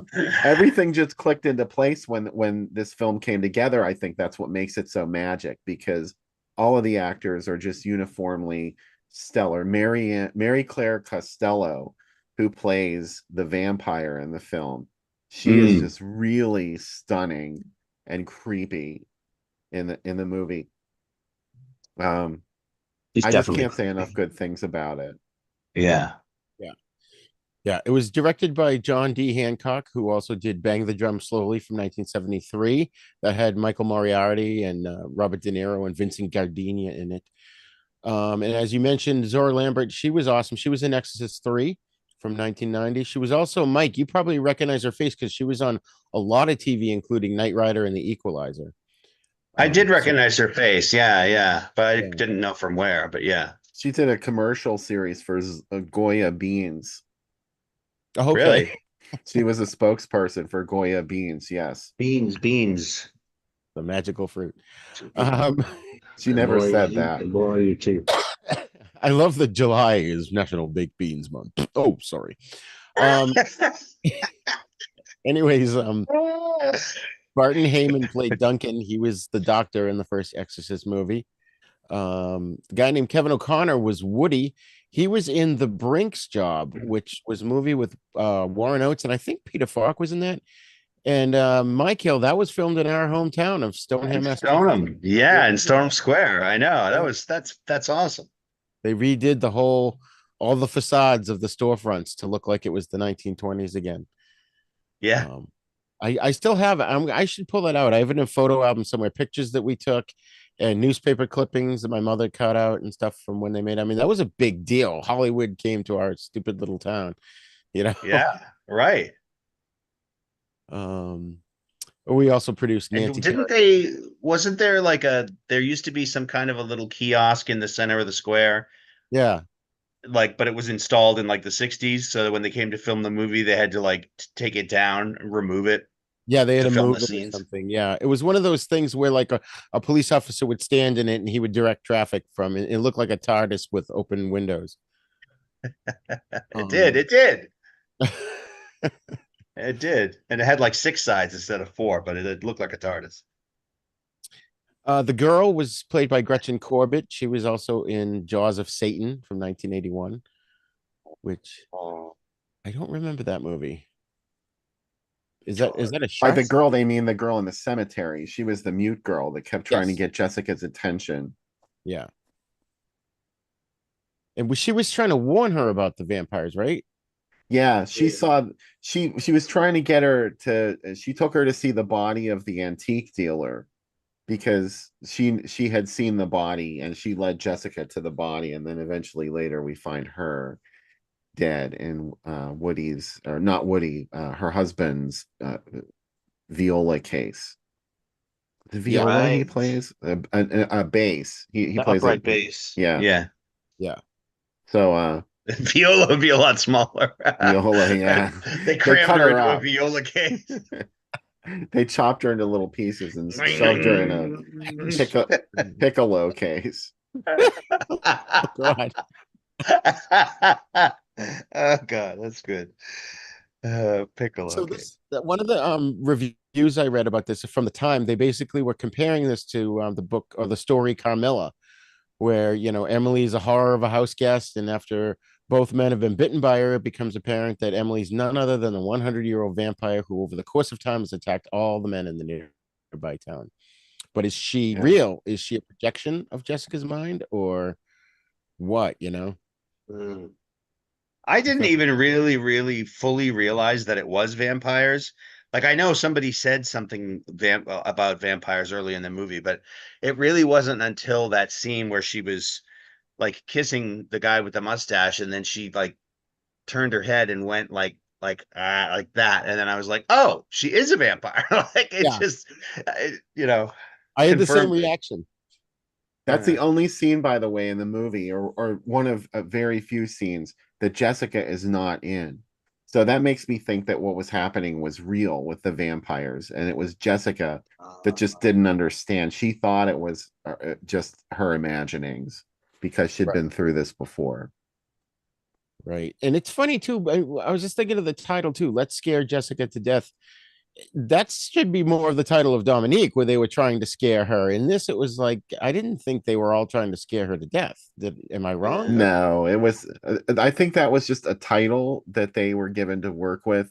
Originally, the film was called It Drinks Hippie Blood, and it was about a lake monster. And the project just morphed into what we now know as Let's Scare Jessica to Death. And right. one thing that we should mention is John D. Hancock, the director of this movie. He was actually the director of Jaws 2 for about 2 weeks. Oh Oh, wow. And he actually has he had his own treatment for Jaws 2 that they were working on, and it involved Amity just being this boarded up ghost town. And there's actually some footage that they shot with Amity looking that way. It appears in the movie. There are at least one or two shots that John Hancock did in what we now know as Jaws 2. Huh. huh. Wow. I like Jaws too. That's a fun monster movie. I, That's an I remember. interesting idea that it. I'm sorry. Go No, I ahead. was just saying. I remember seeing Jaws 2 in the theater, and I really enjoyed it. Yeah, I thought it was quite good considering, it didn't have sequelitis. It didn't suck ass. Yeah. I was going to say something else about. Oh, that makes sense that it would be, it's one interpretation that it would be a boarded up town after what had happened in the first film. Yeah. Like people would have been like, fuck that, I'm not going on vacation there, and I don't want to live Yeah. there, and yeah, everyone would have bailed. I'd never Yeah. go there again. Well, I'd never Well. go in the ocean anyway. I just don't do it because Oh, I know. unlike the rest of the world, I understand there are sharks there always. Always. Always They usually don't waiting. bite you, but they might, and you're swimming with them. So good luck with that. I'm not doing it. Yeah, that's Oh, I my other feel. phobia. Roger's a fish. I don't care. The sharks will. I'll just use my Aquaman powers to control them. Yes. Um. I'm terrified of deep dark ocean, and I'm terrified of deep dark woods. Those are my two Oh, I live in the deep dark woods, and I'm terrified every night. phobias. Yeah, I couldn't. That yeah, it just no. Mm-mm. No, it is a scary place. You just step out in the backyard and you look around. You're like, I'm going back in. I think if you really wanted to scare me to death, you'd like chloroform me, bring me out into the middle of the most remote woods you could in the middle of the night, and then like leave me there. And then I wake up and I'm in the middle of the most pitch black woods I've ever been in, and I would have a heart attack on the spot and die. Oh my God. Let's I was scare at a my kids. paranormal convention year and a half ago, and I was talking to some paranormal investigators, and I told them where I lived in Maine because I think they were from Maine, and they're like, "Oh, that's Bigfoot territory." I'm like, "What? Oh shit!" Don't tell me that. No, what I want to know though is I didn't understand why did all the townsfolk have the gashes on their faces, and then of course in the end, what was it the husband had it too, so had something to do with the vampire, I assume, right? I think she was Yeah. maintaining her food supply by drinking a little bit from different people at different times. she would cut them. She didn't have fangs. None of the vampires have fangs in this movie, and there it's not traditional vampire lore because there's all these people sitting out in broad daylight, but obviously they've been victimized because they have slashes on different parts of their body. And that's one of the movie's big shock scenes is when she goes into town, then she starts seeing all the bandaged old men. And she Yeah. like runs away and she runs right into Sam, the antique dealer, who she knows is dead because she's Yeah. seen his body. Oh, And right. he like grabs her and she screams and he turns and watches her go, and you can see he has a slash on his neck. Scar on his, yeah, on his So neck. and then her husband had it too, which is, I don't know, it's So just a very subtle thing. It's not in your face vampirism, but that's what was supposed to have been going I on. I didn't interpret it as that they were all vampires, maybe because they were out in the daylight. I just took it as those that's her food supply. Like she feeds off of a little bit off of different ones at different times and just kind of keeps them alive, and they have scars from it, but But they all try and feed on Jessica at the end. They all go into her there was bedroom. that one scene. Yeah, that's true. Yeah, there was that one scene. Unless they really were just there to give her a heart attack while the main vampire drank or something. So Michael, just to read, I'm going to read the ending of the movie to you, so you understand what you missed. Jessica runs through the orchard and comes across Woody's corpse, his throat slashed. He's the dude on the machine in the apple orchard. Hmm. At daybreak, Jessica makes it to the ferry and tries to board, but the ferryman, also bearing a scar on his neck, refuses to let her on. She jumps into a nearby rowboat and paddles out onto the lake.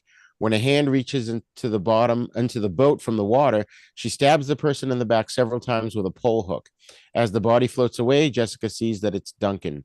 In voiceover narration, she laments her inability to discern between madness and sanity. From the shore, Emily and the townsmen watch her.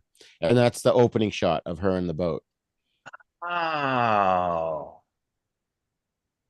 Huh. So the whole movie comes full circle there that you're right back to Well, the shit. beginning. I wish I had seen that. Oh well. That's okay. Why don't you give us your final thoughts on this movie? I liked it a lot. I primarily think I liked it because of the main actress's performance. I think that's the thing that kept me hooked in and kept me going like the whole time.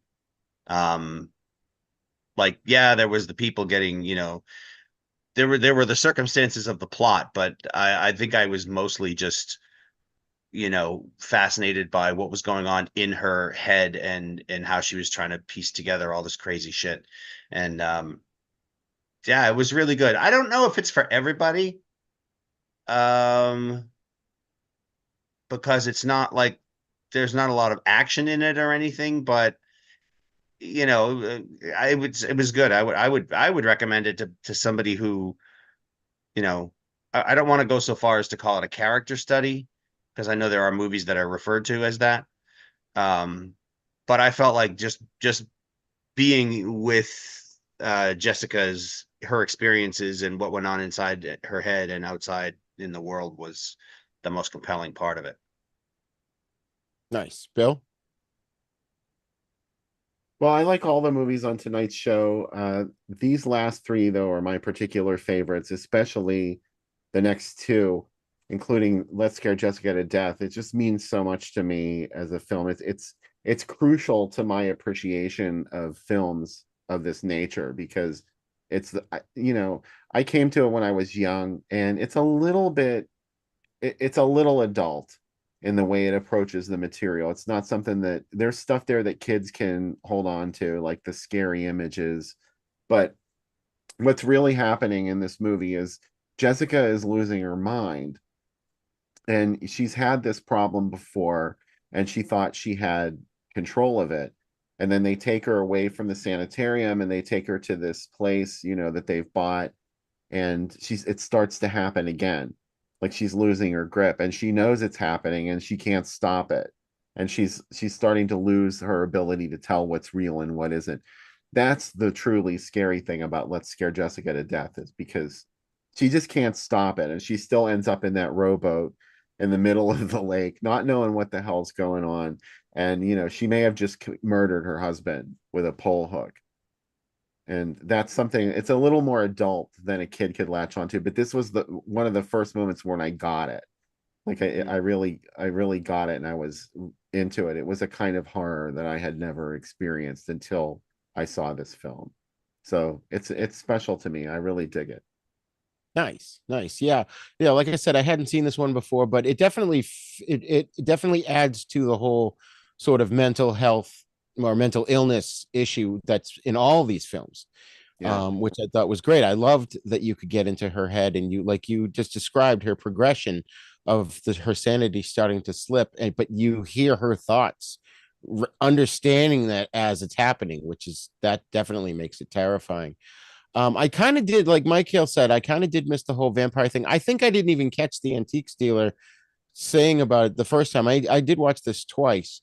So it took me a while to really get into it. And he tells the whole story about the legend that she's roaming the woods, the island as a vampire, Abigail, because she died in 1880 before her wedding day. So that's like a key element, whether or not it's in Jessica's head or not. But I think, like you said, Bill, we saw stuff where she wasn't present. So that Hmm. definitely, my book, makes it real.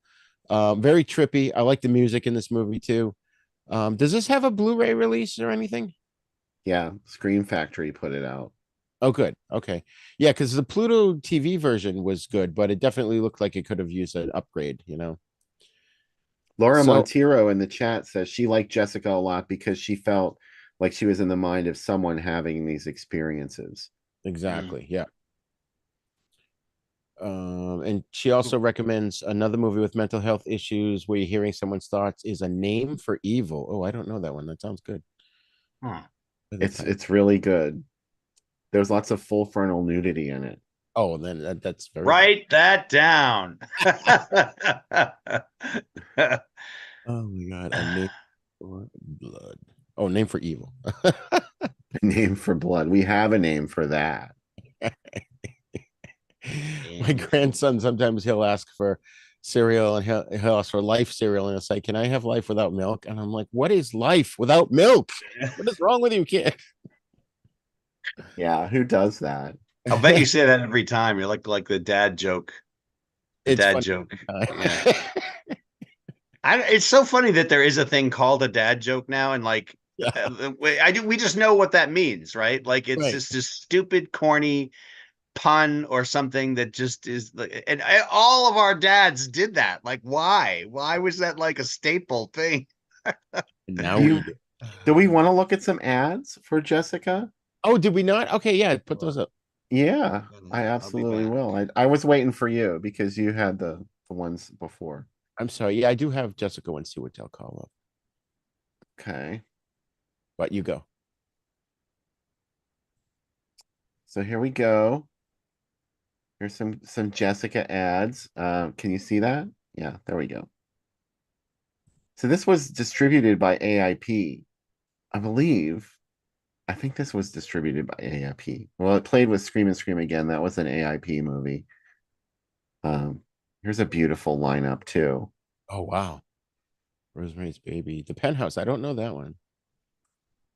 The Penthouse, I think that's a home invasion type thriller, if I'm not mistaken. And poor Susie Kendall. Who on earth would want to harass poor Susie Kendall? I know. Ooh, Frankenstein and the Monster from Hell. That's one of my favorite Hammer films. It's like that and Vampire Circus in my brain are tied.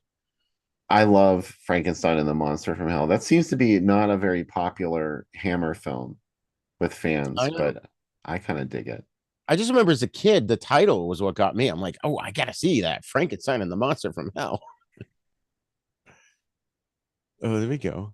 Yeah, this is when it played on TV in 77. Zora Lampert to a deserted cemetery where unimaginable terror awaits her and let's scare Jessica to death. A modern horror film airing as the ABC Friday night movie. Ghostly voices. This looks this kind of gets the plot wrong, but I kind of want to see a version of Let's Scare Jessica to Death where there were flesh-eating zombies. Wait, zoom in on this and then scroll up to the top so we can see. Scare the living yell out of you. Jessica, new home has one small problem. It's filled. What? Yeah, Wait, scroll to the bottom now. it's totally not. I just want to see that because I love all these old ads. Oh, nice. That's cool. Just this is that's so cool, even though it's stupid. I know. Who cares if they got it wrong? Right. Jessica played the Stanley Theater in Pittsburgh when she was brand new. In 1971 is when this movie Wow. came out. Yeah. I love that Jessica so much. Poor thing. This is a theatrical one sheet that I have. But I love how the Jessica in the posters has long hair. Yeah, that's really not her, Right. but it's okay. Something very cold, very wet, and very dead. Ew. Oh, God. Makes your hair stand on end. That's cool. Hey Archer, why's your hair standing on end? I just been to see Let's Scare Jessica to Death. Cold, very wet, very dead. Now that I know that it comes full circle and there's that scene of her, because I remember that opening of the movie where she's in the little rowboat and she says something like, "I don't know the difference between reality and sanity," or something. I remember thinking, "Oh, that's a great opening," and then I didn't realize, of course, that they had come back to it at the end. But it's pretty Yeah. cool. Bill, go back to the hearse one. Oh, sorry, I stopped sharing. What's the matter with you? You don't care anymore. I don't. Look, go back to the one where they're looking Yeah, for right here. hearses. Paramount Pictures is calling all New York hearse owners to enter a contest for the most uniquely decorated car on Friday at noon at the Criterion Theater in conjunction with the opening of Let's Scare Jessica to Death. Participants will see the film free, and the winner will receive a $100 prize. Mary Claire Costello, Wow. stars in the thriller with Zora Lambert, will be one of the judges. That's awesome. That is so Zora. cool. And then go to the next one. Zora. 4 hours of fright. Wait, what are they playing? They just Let's Get Jessica to Death and Horror House. 2 and 2 is 4. Okay, yeah. I was They were thinking just exaggerating, I think. Let's see. 2 and 2 is 4. by that, my conclusion is What we can surmise from this evidence, therefore, would be there are in fact two. Frank Polvino in the chat had an interesting theory about this movie. He says he thinks Jessica is dead at the beginning of the movie. Like Oh, throughout the whole movie, she's dead. interesting. Don't tell- out one of them. That's interesting. I hadn't considered that. Wait, what? How could she be dead through the whole movie? That out bad. Let's Oh, she's She's what, she's like all dead. vampire? undead. Like Wait, go dead, back. Oh, that didn't have anything to do with Jessica. I know, I still want to see it. Dun, but dun, dun. Lugosi. They kept grandpa and grandma saying they don't make them like that anymore. That's awesome. Gee, all audiences allowed. Right, Don't let that fool you, though, kids. It's scary. It's just scary. It's going to keep you up at night. That's Parents bring you to the movie and then they'll get mad at you for being awake at night. all right. I'm gonna share Go to sleep. I can't. mine. Oh, hold on, wait a minute. I'm gonna do this first and then do that because I got some couple that are pretty much the same. I only got 4 here. So let me go back to the share and where did it go now? Hold on. Cancel that and try it again. We're waiting There we for go. this big share. It's coming out. If I could turn back time. So this I thought was a cool one. It's you get it playing with the sterile Oh, cuckoo the there, sterile cuckoo. which I probably would have walked out on. Oh, How to Oh, Succeed with Liza Sex and Minnelli. the Psycho Lover. Yeah. Hollywood dream movie for the young at heart. On-screen exhibitionism, endless. And look at this. The brain of Brain blood. of blood. A double dose of shock. vampire people. They should have paired one of those with Jessica. You know, that's just more of a Hollywood film, not a horror film. Yeah. All They right, were vampire old people in right. Let's Scare Jessica to Death. So this is similar to the ones you had, Bill, and then it said tomorrow they're play Misty for me. Or it's with, I guess tomorrow with. That's how you abbreviate that. Tomwa. And then we've got this one here, which we've seen that one, and then this one I liked this one because it's Tales that Witness Madness, and then the co-features Let's Get Jessica to Death, which that's a double feature I'd go to. Do you remember that Tales that Witness Madness, Bill? That's one that I only saw once many Yeah. years ago. Another one that I don't remember. I know I've seen it, but I couldn't tell you what it is. Yeah, yeah, same. All right, so we are going to take a break here, and when we come back, we are going to talk about two films. My Brother Has Bad Dreams from 1972, and My Friends Need Killing from 1976. So I'm just going to put the intermission sign up, and we'll be back in 5 minutes. See you soon.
Okay, I am back. The others are not. But while I'm got you folks, there's Michael Hey, hey. and there's Bill. So good, awesome. Because while I've got you guys, I wanted to mention. So while I'm kind of sorting out this contest thing, because like I said, I had more graphics that I wanted to add to it. So we'll get back to that on the Facebook page. But if you folks could on our Facebook page or our Twitter or YouTube, wherever you want, perhaps in the comments under this video, if you could maybe make suggestions as to what Roger Corman films you want us to cover for our Roger Corman special next month. Yes. You're more than welcome to please put them in, and we'll try and touch on as many of those as we can. So, all right. So up next we have My Brother Has Bad Dreams from 1972, and the synopsis is: a mentally ill 8-year-old sees his father commit matricide and has flashbacks years later. You still With have that intermission image up, oh, Grigor. sorry. There we go. Hi. Hello, folks. Because I could see my camera, so I didn't realize. All right, never mind. So yeah, that's kind of not the full synopsis because he kind of goes nutty cuckoo in this. Again, another mental illness thing. All right. So first impressions. Who went last? I think. Bill should go this time. Okay. Well, this movie, it has a really interesting lineage. So I didn't see it until much later. I think I had to wait for the internet to see this because it was really hard to find on home video. And it's it's the minute I saw it, I was just transfixed. Just because it's just bleak, it's disturbing. There's a lot of uncomfortable material there in the film, and it's got mannequins that come out of nowhere, and it's the ending is something you just have to see to believe. And Yes. it really stuck with me. That was my first impression anyway. Nice, Michael. This movie made me uncomfortable from start to finish. In the beginning, when the dude is like going, "Oh, hello, mother," la la la, and you can't see who mother is, I had like, oh, this kind of reminds me a little bit of Norman Bates, the way he's talking to something that is, his mom. But as it went along, I just the character, it just creeped me out so much. Everything he said, everything he did, the way he looked, the way he ate the fucking chicken, just like everything he did in the movie, I was just like, I hate. Well, I didn't hate the movie, but I hated watching a movie about that guy. Like, which means the movie was effective because he just creeped me out through the whole thing. And the ending I did not see coming at all. I thought there was something toward the ending that was a little bit gratuitous, and like I don't know where it came from, but then the ending was equally surprising. So Yeah. Yeah. I have to admit I had never heard of this before, and thank you, Bill, for adding this to our collection tonight because it really did sort of round it out. I watched this. I think you sent me the link on YouTube.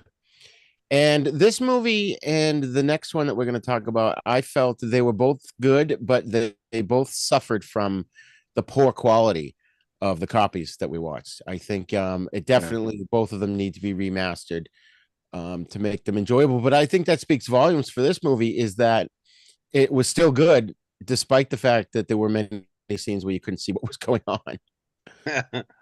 Um, so it was directed by Robert J. Emery, who did a film called Weed in 1975. Bill, do you know that one? I've never heard of it. Yeah, it's AKA the Florida Connection. Um, and Robert J. Emery is one of several directors from Florida. Another one is Bill Griffey, who recently enjoyed a resurgence in popularity. There was a beautiful Blu-ray set that came out of Bill Griffey's films like Stanley, Mako, The Jaws of Death. Oh yeah. And Robert J. Emery, unfortunately, has not had anything like that yet. I hope one day to see something similar for him because his work is really kind of unique. He ended up making documentaries for series, a cable series called The Directors, where it was a different director profiled every week. And so he has connections to people, like he has connections to Spielberg, like he because Spielberg was on The Directors, and I think that's one of the reasons why. I can't remember what Bob told. I interviewed him for Drive-In Asylum, and he told me that either Steven Spielberg kept the series going, or Steven Spielberg reached out and wanted to be profiled on The Directors. So um, he was very successful in television or made for cable, but these early films that he made in Tampa, Florida, were just really uh, the epitome of low budget exploitation art, I think, because they're just so singular and unique. He made a musical called Sign of Aquarius, and it was Mhm. more commonly known as Ghetto Freaks Oh, in okay. the United States. It was kind of like a hair ripoff. And he came right out and said it. Like that was one of the only movies he made where he didn't write it. It was someone else's project and they just hired him to direct it.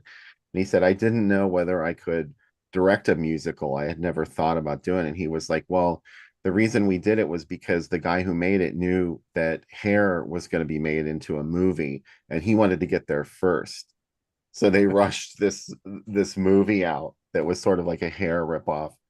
But Scream Bloody Murder, which is the actual title of this movie. I know we called it My Brother Has Bad Dreams. The original title was Scream Bloody Murder, and it eventually changed titles. So I feel like I started going off on a tangent there. That's fine. That's fine. I just wanted to get into the cast a little bit too. We have Nick Kleinholtz the third, who played Carl Owen. He was also in that movie you mentioned, Signs of Aquarius in 1970. Poor guy died at age 28 in 1973. Shit. Yes, I can tell you a little more about that too if you want to know. Yeah, please Yeah. do. Well, uh, the character in this movie ends up committing suicide by slashing his wrists and jumping off of a bridge. And years ago, remember when IMDb had the message boards up? Were Yes. either you guys ever involved in any of those message boards on IMDb? I remember reading them, but I don't think I ever participated. Yeah, depending on what it was a way for many people to connect over a movie, and it was before we had anything like that. That was one of the first things where you could go communally, like where many people would go there to comment on a movie sometimes. But I remember I was on the Scream Bloody Murder IMDb internet page, message board, and someone had posted on there, and it was Nick Kleinholtz's sister, and or it was either his sister or his mother, somebody very close to him and his family. And they revealed that Nick Kleinholtz actually he had an illness, a chronic illness, and he committed suicide. And he committed suicide by slashing his wrists and jumping off of a bridge. Oh my God. So this was actually the way he died in real life, was Wow. maybe inspired by this film. I don't know. But Wow. Holy it was shit. really shocking. And she said he was really sick when he made this movie, and making the movie was the most important thing in the world to him because he Hmm. finally felt like he was a part of something, like he was making something that would be left behind when he was gone.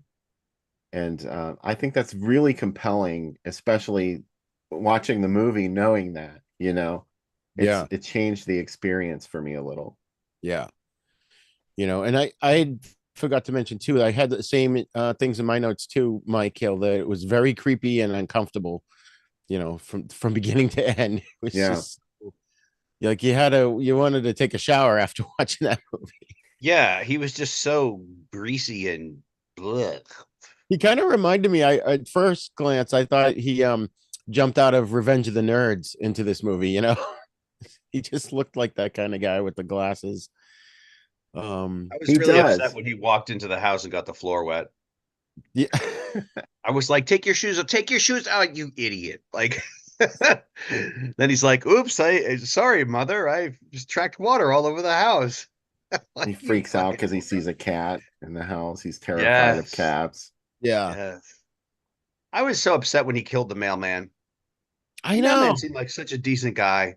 Yeah. And he's Really? like, I thought the opposite. I was like, that mailman deserves to die. really? Why? I Because don't he know. knew things. Yeah, well, he was just really condescending. He was one of those people that was like, "Well, I know the truth, and I'm not going to be upfront with you about it." But he was very condescending to Carl. He was treating him like he was a child. That was Carl's whole problem, is everybody I, had treated him like a child. he was until I felt like he was doing that until Carl called him on it. And then the mailman started being a little bit more direct with him because he was like, all right, you want me to treat you like an adult and you're asking these serious questions, so I'll answer your serious questions. And I felt like he was still trying to be polite about a couple of things and not say them in the harshest language, like when he was telling him, like, you're not crazy, you just, you got to admit that they have certain things. And I don't know, I thought he was trying to meet Carl halfway and talk to him with a little bit more of an adult angle, and then Carl just fucking killed him.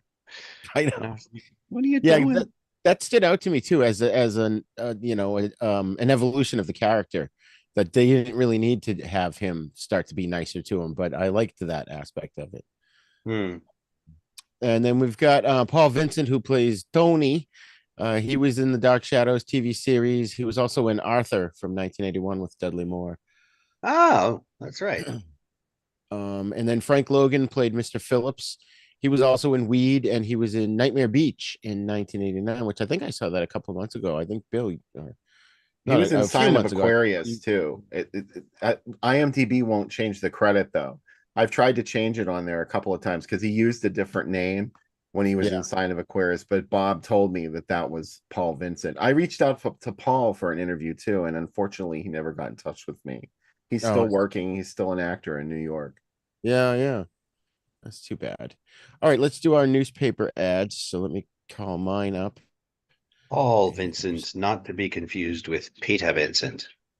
Can you believe that? Oh, I don't have any ones from this movie. That's I was right, gonna. Bill. It's up I to you. couldn't wait to see what newspaper ads you had for this. I just looked, the folder's empty. I'm like, oh, I forgot. I would have been really impressed if you had. Wow. Because this is a rare one. It's not common to find Hmm. ads for this movie. These are a little out of order, but I'm just going to jump right into it. And I just want to point out while you're doing that, I looked it up on eBay, and VHS versions of this movie are going for $300 to $400 a pop. Fuck me. Yeah. Yeah, that's a lot. That's a lot. Well, now you can watch it on YouTube, the very VHS that you would be bidding on. So Right.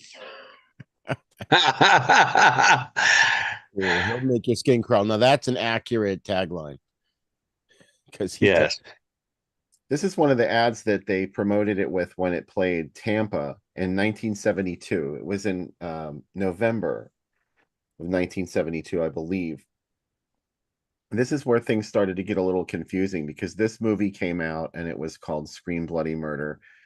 Right after this, another movie was released in February of 73, also called Scream Bloody Murder. And it had a very similar plot Hmm. about a young man who goes on a murder spree.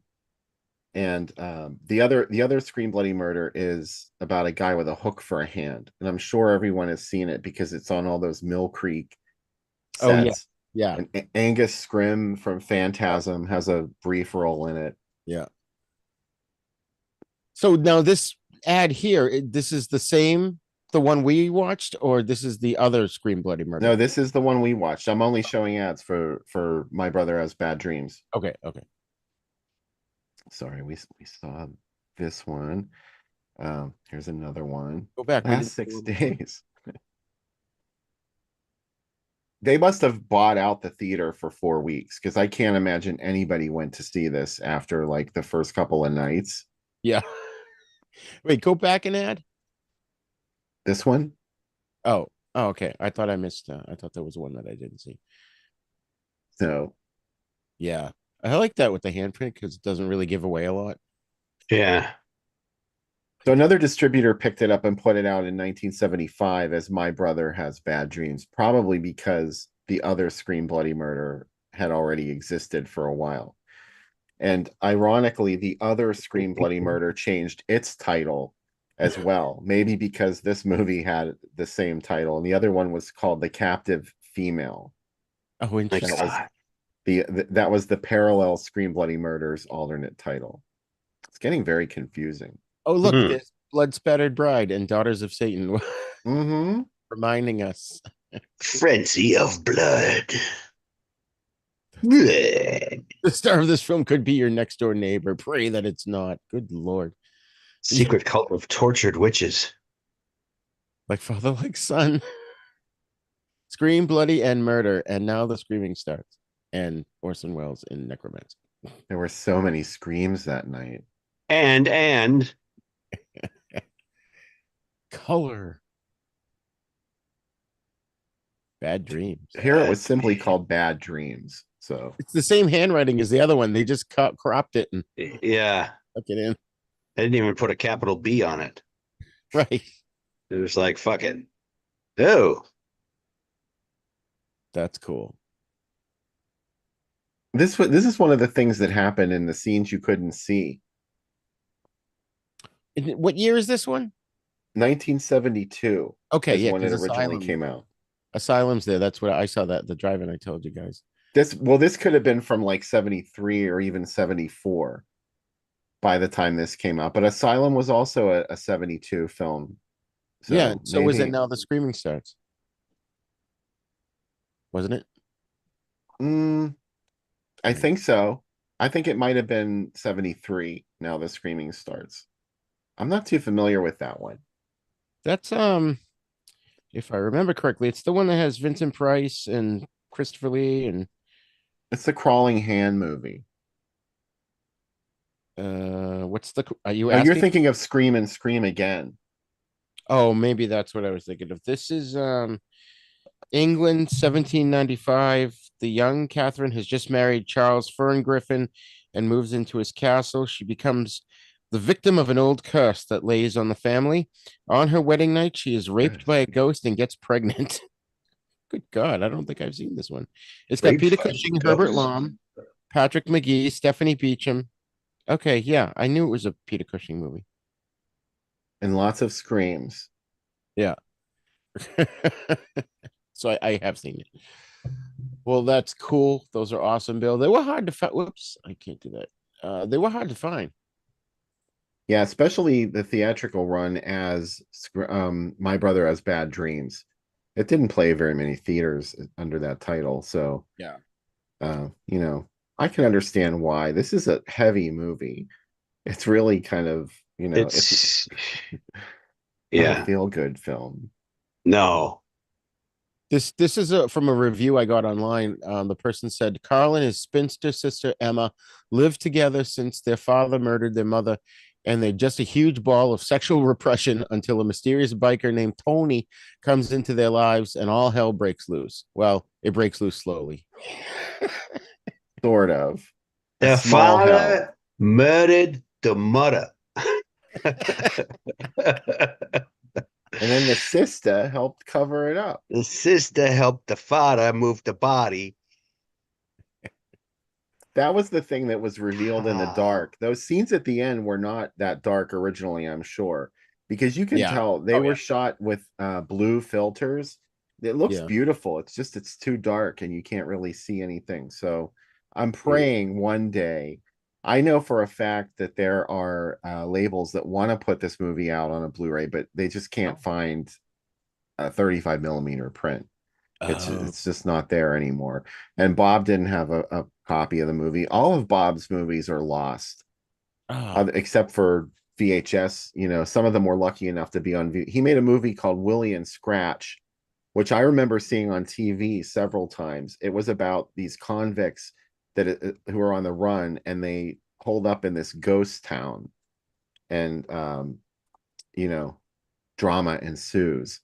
Hmm. And Paul Vincent's in that one too, but that one's lost. There, it was never on VHS. At least I don't think.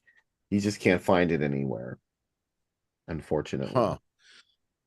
Oh, it's too bad. I wonder if some of these movies that might be lost might be on Betamax, you know? Oh Who yeah. knows?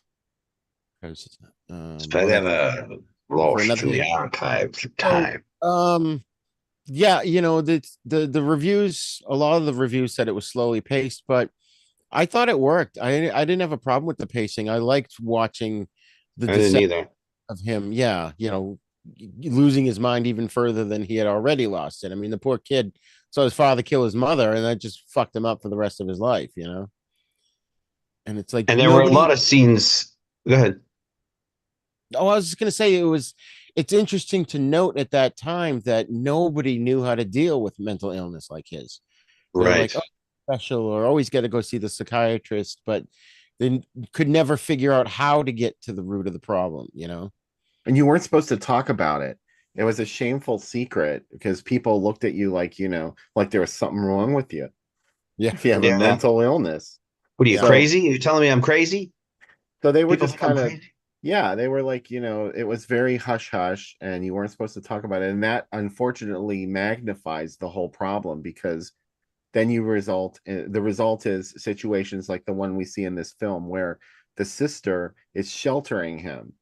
Yeah. right. She's as much to blame as he is because Right. she's sheltering him and it turns out it's for somewhat selfish reasons, but Yeah. she's enabling him to live in this buffered universe of a house, even though Mm. it's a beautiful old house.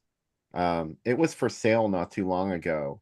The Really? area that it's in has been in decline and it's just like this beautiful house in the middle of, I don't know, maybe not a great neighborhood, but you know that's the kind of thing that was very prevalent. It's probably still prevalent today, except now there's not as much of a stigma about talking about Right. mental illness. Now you Yeah. get a TV show and a reality show, Huh. Mama June Family Crisis. Yeah. Right. But Uh, it's funny because the word crazy still carries like a stigma with it. Like there's the playful crazy, like you're crazy, shut up, you know. And then, but I mean, if you refer to somebody as crazy or just nuts, it still makes people upset to be called that, you know, even though, like you said, there's less stigma about mental illness, but oh it's yeah. still that to call somebody that word is very much like a fuck you to them and they get really pissed off. Right, right. It's a dismissal. Yeah. It's a reason to dismiss that person's statements or value their self with just, oh, you're crazy. Yeah. So yeah, I understand. Mm. Yeah. So we have a few comments here. People are already chiming in about the Roger Corman film, so that would be cool. But Woo. one commenter, Laura, said Bill hates the US Postal Service. Because I said I didn't care that the mailman died. Another one wished asked Dantes to get better. And very Yes. screamy was one comment on this film. And then we have that reminds me of the movie Nightmare from 1981. Psychopathy clearly defined. Yes, I agree. Oh yeah, that movie is just that's another one where you need a shower after watching it. Yeah, Ugh. I covered that over on the That's a cult movie. great way of describing it. Yeah. That's a great way of describing it. Yeah. You need a shower after you. That's, yes, I like that. That's very accurate. This person says she also works at an asylum and they're not allowed to say the word crazy to the patients there. So that makes sense. Oh, wow. Yeah. So, all right, let's do our final thoughts on My Brother Has Bad Killings. I mean, My Brother Has Bad Dreams. Mike That Kilko. screams. Okay, now I want to get to the part that thought was gratuitous, which was like at the Oh, end yes. when he's driving away on the motorcycle with the mannequin parts strapped to him, and this police car starts chasing him, and they keep cutting to shots of the interior of the car of the cop chase the cop of looking at the cop, And I kept waiting for him to like do something or say something because they kept showing him, but he never did. And then he's just like chasing him, chasing him, chasing him, and then the car like flips over. Somehow he gets into like an accident or something, hits a bump, and then the police car like flips over onto its roof. And Carl just keeps driving away on his little motorcycle, and I was like, "What the fuck was that?" Like, And didn't the car explode? yeah, the car Yeah, of exploded. It's course. almost like my first thought was like maybe one of the producers had said, "You got to put a car explosion in the movie somewhere," and then they just threw it in at the end. So I thought that was just gratuitous. And then at that point, I was getting impatient for the movie to end. I was like, okay, what the like? Why did they put that in there? Why does the movie need to continue? He's already done everything he's going to do. We know he's nuts, and just leave it open ended that we don't know what happens to him. He goes off into the world and whatever. But then, like you said, he kills himself, and even that scene got a little out of hand, but that was very entertaining. That once he jumped in the water, a bunch of white tip sharks were attracted to him, and came around and started chomping on him, and there's like tons of blood and red paint in the water, and he was just thrashing around. I finally went under, and that was it. He jumped into that canal for real too. You could tell that that was not a Yeah, stunt. yeah, and the sharks looked real too. They They didn't were look just like. cut in. Oh, okay. That was stock footage, I think. Oh, But okay. see, you thought they were in the same frame, didn't you? Yeah, I did. They're never in the same frame. You go back and watch it and slow it down. It's brilliantly edited. Yeah. That's funny. That's funny. So yeah, so Michael, your final thoughts?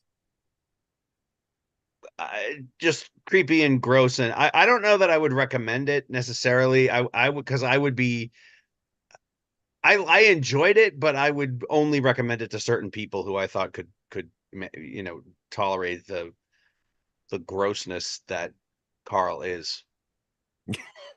That's Phil? basically all I gotta say. Um, well, this was another one that I could just really relate to, and maybe that's a bad thing, but I've known so many people like this, so many families like this, where there are just, generations and generations of mental illness stacked on top of one another. And the younger kids are born into this, and there's almost no hope for them. And that was kind of what Carl was in this movie, because his father was homicidal, killed their mother, and there was other stuff too, like unpleasant stuff that his father had been involved in, and I think that was the whole reason that he murdered her, was because she was fed up with it. And it was just sort of real to me, very real to me, especially, and it got crazy at the end, but it still felt very real because I could see people that I know for real doing something like that, like there was somebody I knew in my town who genuinely believed that he had a relationship with Heather Locklear, Wow. and he would send her flowers on her birthday every year and everything, and like he would have breakdowns where he was calling her name, and so it's something that I think happens a lot more frequently than people realize, that even though this seems crazy and outlandish, some people, this is their reality, and I think that this movie captures it very well. I highly Yes. recommend it. It's like you said, though, I don't know if I would, or Michael said, I don't know if I'd recommend it because it's a tough watch Right. and it's not very flashy, and Mm. there's not like set pieces, or well, there are, but they're Right. not the kind of set pieces that you would be like, oh yeah, that thing that happened in Suspiria with the razor wire and the colored lights. There's nothing like Right. that in Scream Bloody Murder. It's No. very dirge like. Oh yeah. It's Ooh, definitely another creepy. good descriptive term. Yes. Dirge like.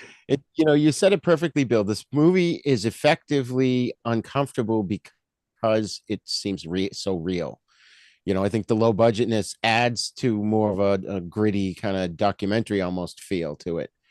Um, like my wife doesn't love horror movies. She'll watch them, and then I think she would like this movie. She doesn't like a lot of blood, so she just have to close her eyes. But anybody who's interested in the whole topic of mental health awareness, This is a good example, like you perfectly laid out, Bill. You knew people that were like this guy.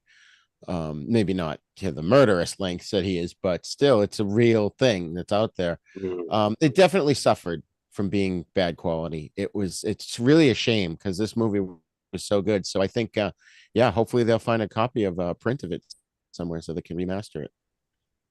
So that would be nice. All right. Let's move on to My Friends Need Killing from 1976. The synopsis reads: a Vietnam vet haunted by the atrocities he and his four squad mates committed during the war. He decides to catch a plane and give each of them a little visit. And as the title gives away, this ain't no simple social call. His body is in California while his mind is still lost deep in the jungle. All right. First impressions. Michael, go ahead. I was just gonna say, I have to confess up front, I did not get all the way through this movie. I watched four of the movies yesterday, and I started watching this one today, but because I slept like crap last night, I was kind of wanting to nap a lot today, and I watched like the first hour of this movie, but I think I missed the last 20 minutes or something. So.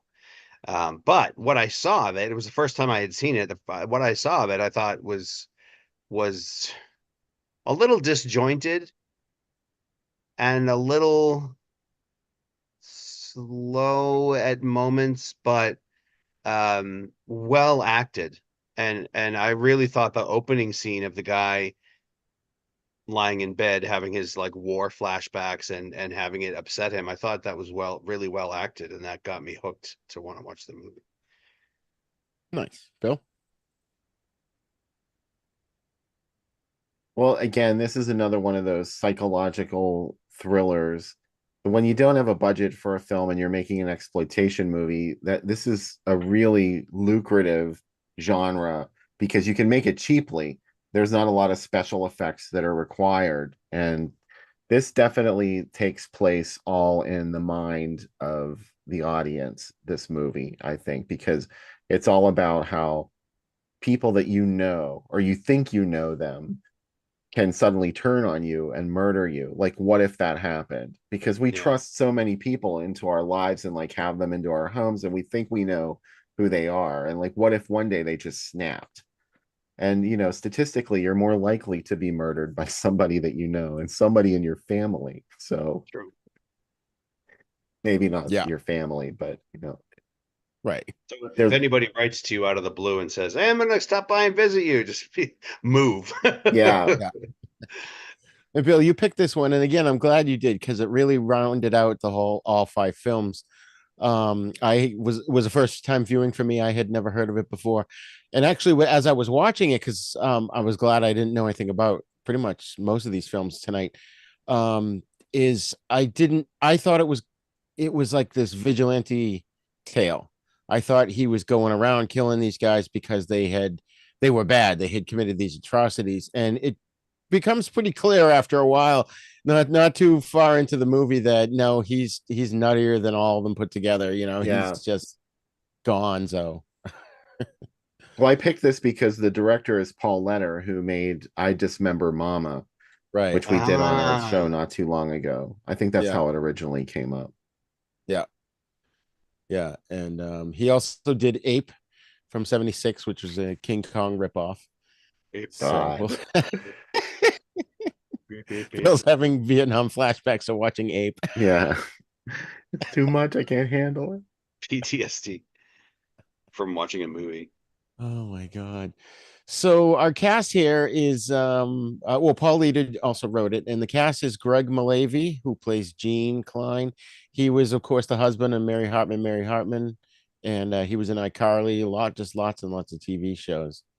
Hmm. Uh, do We we know just him? saw him in something. We watched this the other night. I wanted to refresh myself for the show. And then afterwards, like the same day, we saw a TV show with him. Or no, an episode of Tales from the Dark Side. Oh wow. That's what it was. And what was the movie you said he was in? What's that? Did you see him in another movie recently? Tales from Or the Dark Side. Yeah, it was oh, an episode of the TV show Tales from the Dark Side, oh, and we had just I watched My Friends Need Killing with Mark the oh, other okay. day just to refresh my memory of it because it'd been a Yeah, while since I saw it. yeah. Then we've got Meredith McRae, who plays Laura Klein. I guess that was the wife at the beginning. She was in the Beach Party in '63 and Bikini Beach in '64, and just did a lot of TV shows.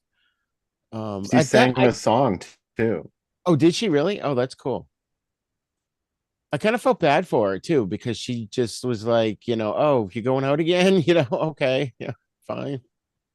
Yeah, what kind of dynamic is that? Who just leaves their spouse without explanation? And it's like, okay, I'll see you. Right. Yeah. So that was weird. Then Eric Morris played Dr. McLean. He was in Battle Beyond the Stars from 1980.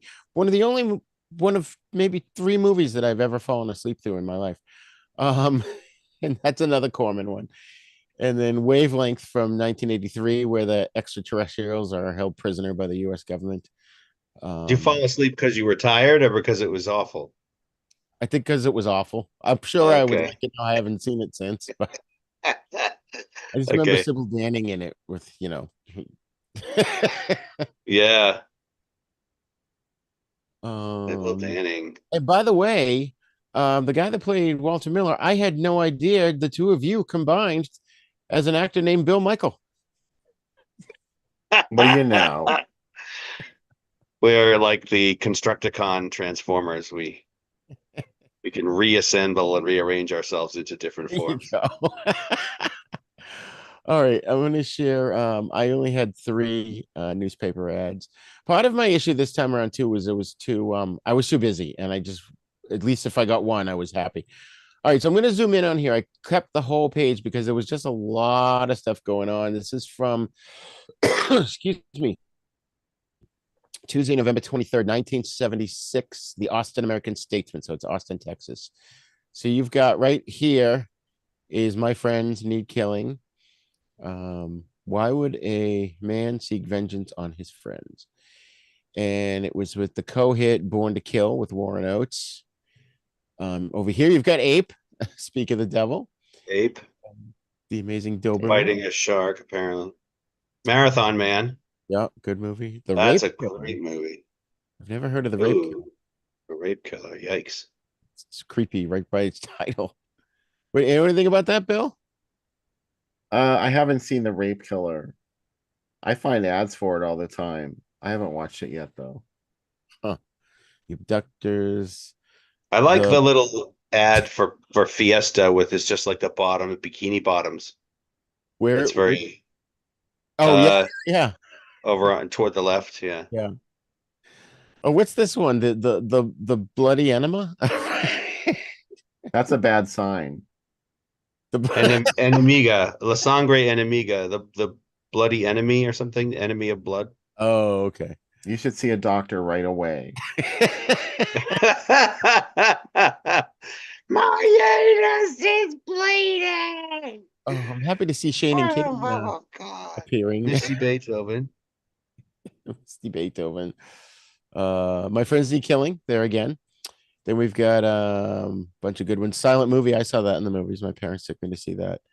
Was it Shout. silent? Yeah, it was. It was a Mel Brooks movie. It was Oh done. wait, go back down a bit. Over on the right, expose me, lovely. Expose me, Mm-hmm. lovely. Okay. Is that horror or sex or what is that? I'm Spy? Pornography. It's very clearly in Oh, the is sex it? realm. Yeah, Expose me, lovely. Well, yeah, but I didn't know if it was. yeah, Oh, I see the No. X. yeah. I didn't think there would be an ad for an X-rated movie. Oh, they have tons of them.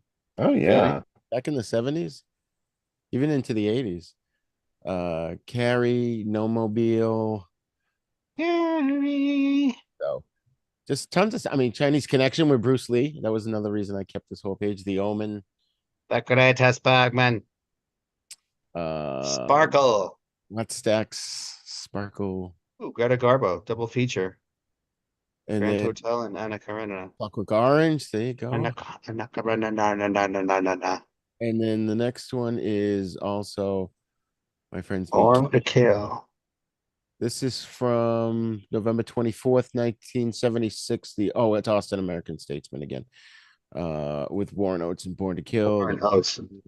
The Abductors. I wonder if Daryl Hall was in that with Warren Oates. But um, But humpo. They'd be fighting about it now if he was. I know. oh, I Oh. I did not see it before, but now I see my friends need killing. My friends, Yeah. I Oh. didn't see that before, killing. I thought they just renamed it killing. All right. Hell's Bells, Hell's Bell. biker chick movie. Yeah, I think that's it. That's all I got. So I'll stop sharing, Bill, and you can share yours. I'm sure you've got much more better ones. Actually, I have exactly the same ones for a couple of them. Let's see here. What was the band that did that song Hell's Bells? The AC/DC. Was it AC/DC? Okay. I was thinking in my head it might be, but I wasn't sure if it was them. Um, here's Rio one I Grande. think you put that one up. Oh, Rio, Cry Rio. your purple heart out. Okay. Two war movies in one night. Yes. I love that ad for My Friends Need Killing. That's really cool. That's a great one. Yeah. It's like a kaiju wounded Vietnam vet film. Yeah. It's Wow. Can you imagine that? Like a dude who's got severe PTSD but grows to an outlandish size.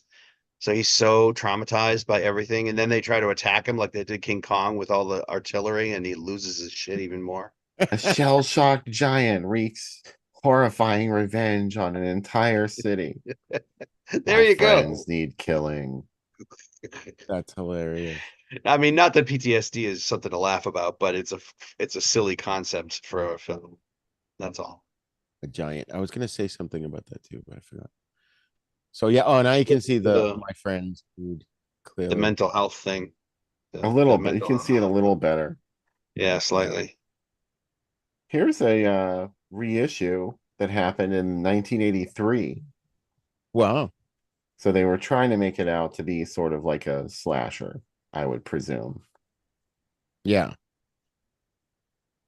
Unlocking your door is the first mistake. He doesn't give you a chance for another. Right. That's rude. I'm But it's human. like I he make invited himself mistakes, over, okay? What'd you say, Roger? He invited himself over. Yeah. No, he totally did. And how does he know exactly when they're going to be receiving the letters? That's what I didn't know. He mailed them at the same time, and then the guys were opening them. Right. Ah, looks like he's coming over for a visit tomorrow. Oh, he's coming over on Sunday. Oh, he's got like what? Wait, what? What?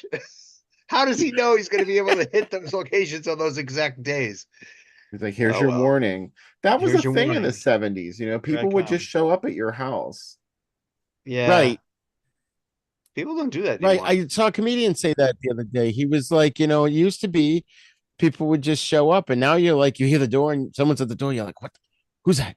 No one's Yeah. supposed to be coming. Why is people at my door? Yeah, I wanted to surprise you. The phone rings. You're like, who the fuck's calling me? Right. Right. Exactly. It's just like number unknown. Like who the hell? Who Oh in my the God. bloody bloomin' hell? So So what happens at the end of this movie? I saw up to the point where he gave the guy the bunch of red jelly beans in the little pill container, Oh, yeah. and told him to take them one by one with the wine. But I didn't. There was one more person to be killed, and I missed that. Bill, go ahead. Well, he was like the mean, sergeant Yeah. that was in charge of them. And he was, he was into parachuting. It was amazing because he was talking to his wife and he's like, I go parachuting every Sunday. I was like, he would go skydiving every Sunday. Every week. So, like that was just like your thing to Yeah, do. I don't know. Um, people do. yeah, I know. It's just I don't know anybody that's ever done that. So it took me some getting used Yeah. to. But then I thought that the murder was going to happen during the skydiving, and it doesn't. Um, it's disturbing the way the murders do happen because one of them, or several of them, it's right after they've had dinner, and Yeah. the guy's wife makes them a nice dinner and sits down, and like she's kind of a character for a minute too, because you can tell she's unhappy with this Yeah. guy that she's with.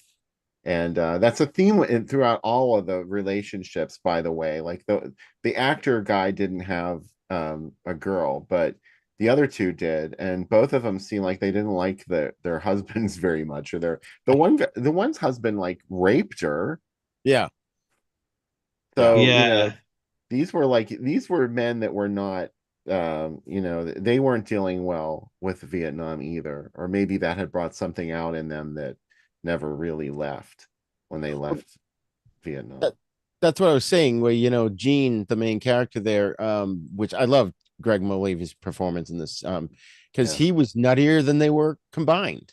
They were all off. Yeah. yeah, Yeah. True. But So, oh, he wasn't really raping the Gene character. He wasn't really raping the wife after he had tied up the husband, and he was like, "Oh yeah, let's see." So he had his clothes on, right? He was just like dry humping her and trying to get her upset. The main guy, or was he actually raping the guy's wife? I mean, the husband raped his own wife. I know right. that. But I mean, like after that, Gene character kind of jumped on top of her and everything, and I was like, is he pretending to rape her, or is he actually raping her? I'm not really sure. I mean, he killed her, so Yeah, whatever went down, she ended up dead. yeah, yeah. yeah. It, And I was thinking, uh, she just made you a nice meal, and now you're mad. Yeah, Like, it's like you're, rude. you're I'll come so right out and rude. say it. I saw the doctor character there, the Eric Morris's character, online. Someone referred to him as a lethargic therapist in a safari jacket, which I There you actually have go. a safari jacket. I'm like, did I send you the picture of that? Yeah, it looks good on you. Thank you. I have to find an occasion to wear it. Oh my You got to god, it took make me Why your 20 don't own. you? years to find one. You should have it on now. What are you talking about? I didn't I even think. know. We'll do jungle movies and I'll wear it. Jungle movies. But yeah, I read a review online too that said there's not a lot of time for exposition in this quickie 70-minute flick, but the director puts a ton of I'm sorry, but Greg Malavy puts a ton of unhinged energy into the role, making the twisted existence of his character feel so believable during some shockingly cruel torture sessions. That 1,000-yard stare is on point. The mood can get a bit too sleepy at times with the wife psychiatrist side stuff, and it feels Yeah. like large chunks of the film are missing as scenes just sort of start and stop at odd points. I Yeah. that was pretty accurate. Yeah. Much like the other one, my brother has bad dreams. It's like a real. There's a realism to it. Yeah. It doesn't, life isn't smooth transitions from one to the other. It can be a series of jump cuts if you're suffering from the kind of mental illness. Right. You know, That's you a just great point. I had never considered that, but yeah, a lot of these movies are very rough. The ones we watched, and Dominique isn't. Dominique is beautiful, yeah, but Yeah. Scream Bloody Murder, My Friends Need Killing, they're both very raw. yeah, yeah, Yeah. Not a lot of establishing shots or, like segues or anything. It's just like, boom, here's the next thing. The yeah, thing in Scream Bloody Murder that always gets me is how those nightmares just suddenly start. yeah, This Yeah. weird, like where everybody's like, Those were like, there's obviously a bunch of actors doing it, but at the same time, I could almost see having a nightmare like that. it was yeah, all of them. It was all the people in the movie, like Yeah. with masks on and makeup. Yeah. yeah. Weren't they supposed to be demons that he I was seeing? guess. Yeah. Or who knows what his brain was interpreting them as. Right, right. Oh, I wanted to say too about that movie, like I wasn't expecting there to be the revelation that the sister was helping the dad. Like I wasn't expecting there to be like an aha moment for Carl until he said that to her. Like he's like, "Oh, when I'm dreaming, and there's another person there," and then he finally was Yeah. like, "I saw it was you. You helped him," and I was like, "Whoa!" Like I didn't see that coming at all. Yeah. Yeah. That's always part of it too in families like that. Like the families that keep the younger people in the family, they keep them infantilized and they keep them helpless. There's always a personal motive for that too. And in her case, it was because she was afraid that he would remember that she helped and then she would go to jail because the father was executed for it. He Right. got the hangman's noose. Isn't that Right. archaic? Yeah. They hung Yeah. him. I know, right? 1970s for you. Yeah, 1970s they hung him. It's like the They Wild West in Tampa. they Yeah. brought him to the Mountaintop Motel hanging tree. There you go. Oh my God. So what was the other So thing what that happens at the end of this movie? Does the Oh, main guy, Gene, does he die? Or does he just kill everybody and he does? he commits suicide and ends up hanging from a tree. Oh, well, that was okay. Wow. yeah. It's I it's was worth really finishing it. sorry. When you get a chance after the show, it's worth finishing. Yeah, yeah, I think I'm gonna finish it up. But that first guy, when he had him tied to the bed and he was just draining his blood, I was like, oh, dude, what do you do? But then he told the story, and I was like, oh, okay, I guess it's like eye for an eye, something. Yeah, and that's why I said like it's sort of when it started off, I thought it was going to be a vigilante movie, and it wasn't. Mm. It's just Either interesting. of you guys ever see a Michael J. Fox movie from the late '80s with Sean Penn called Casualties of War? Yes. It's Yeah. I about remember these that. guys that are in Vietnam, and at some point they decide to like take this woman prisoner and just gang rape the hell out of her, and Michael J. Fox is the only one who won't do it, Yeah. and he goes back and tries to get them in trouble for it and stuff. So Yeah, yeah. I remember that movie. Yeah, so I'm gonna go first on my final thoughts on this film. I did find it a little confusing. I definitely feel like I gotta watch it again to really get more out of it. Some of the scenes were hard to see. It definitely suffered from being a terrible quality.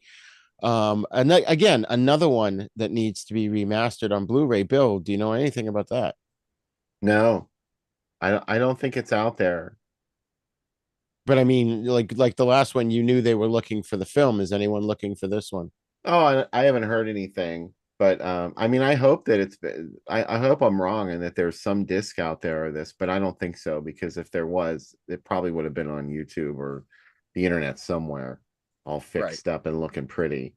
Yeah. But I hope one day they do because like you said, it's just a nightmare. The transfer was awful. Yeah. So, Bill, give us your final thoughts on this movie. It's definitely a Paul Letter joint, especially from the era, Scream or I Dismember Mama, but really the title is Poor Albert and Little Annie. That one was very similar to this in that Yeah. they both had this vengeful character that was going through the cast and murdering them or just getting into these kinds of situations. And it's similar in theme anyway, and he approaches it the same way. It's a lot of like very rough cut jump cut moments. uh, I dig it. I think it's really creepy. Yeah. Michael? I dig it. I'm hip. It's groovy, man. Um, I think I monsters feel are cool. Sorry. what? I was quoting the Monster Squad where the principal's like, I dig it, man. I think monsters are cool. Uh, oh, remind me. I have something to tell you about Monster Squad. Okay. But I didn't see the entire movie, but I thought the performances, especially the performance of the main character, was really unsettling, and uh good performance really hooked me in and made me want to see like what is this guy gonna do? Like what's he gonna do? What's he gonna do? And Yeah. he seemed like he kept like clicking in and out of being a normal guy and being like in that traumatized must kill mode. So I was always kind of so that just kept me attached to the movie. Unfortunately, I was too fucking tired to watch the whole goddamn thing. That's all right. It was a lot. Five So movies. that's me. Oh my God. Yeah. So yeah, I think overall we had a great pick tonight, you guys. It was good collaboration because they all worked well on a common theme. Mm. So that's awesome. So all right, so Bill, why don't you give us your website out and your contact information there as we wrap things up here? Groovydoom.etsy.com is where you can go to buy issues of Drive-In Asylum. There was just a new issue out last month, April, number 26 in our consecutive series. The next one's going to be a special. It's going to be the 1980 yearbook. And there might be a piece by Rigor in it as well. Uh-huh. Awesome. Nice. And folks, you can find me and my shows and my blogs at havenpodcasts.com. And as I said at the top of the show, we've now got all kinds of news on there, 8 different topics, sci-fi, horror, science, UFOs, soap operas, tons of stuff. And then Dogs and cats sleeping together. I mean, living Mass together. hysteria. Living I have in together. I my meant to say house. living together. Sleeping together. Oh God, that's a whole separate thing. That's Living together, mass hysteria. the Paul Leader film. No, the next yeah, so check out havenpodcast.com and hopefully next episode, which will be in June of 2024, which by the way, guys, this is our 25th episode. Isn't that unbelievable? It's our silver anniversary. It's our yes, our silver anniversary. Is it 20? So, Is 25 silver? I don't know. What's 50 silver? I don't know. Anybody in the comments know? So no, I wish but I'd known. I'd we're have gonna gotten we're gonna dressed cover up. Roger Corman and some of his movies. So as we said, please feel free to send us your suggestions. You can even just do it through the Facebook page or through Twitter or Instagram or YouTube, any way you want. Send us your, Carrier pigeon. we're not No all Pacific gonna watch Raven. all of them, but I think if we put a nice list together between the three of us, we will Skywriting. be able Yeah, to. we're not going to get somebody's going to be disappointed because they're going to suggest one and we're not going to do it. But I mean, we Right. can only do so many. We'll make a list and we'll touch on them. If We we can't do all of them, Captain. no. We can't defy the laws of nature. All right, folks, I'm going to call up the outro. Oh, I don't have an outro. It's just going to end. All right, so we're just going to end. We're working on it. I've got some cool things coming up. So thanks a lot for joining us, folks. Yep. Thanks, guys. Bye. How do I?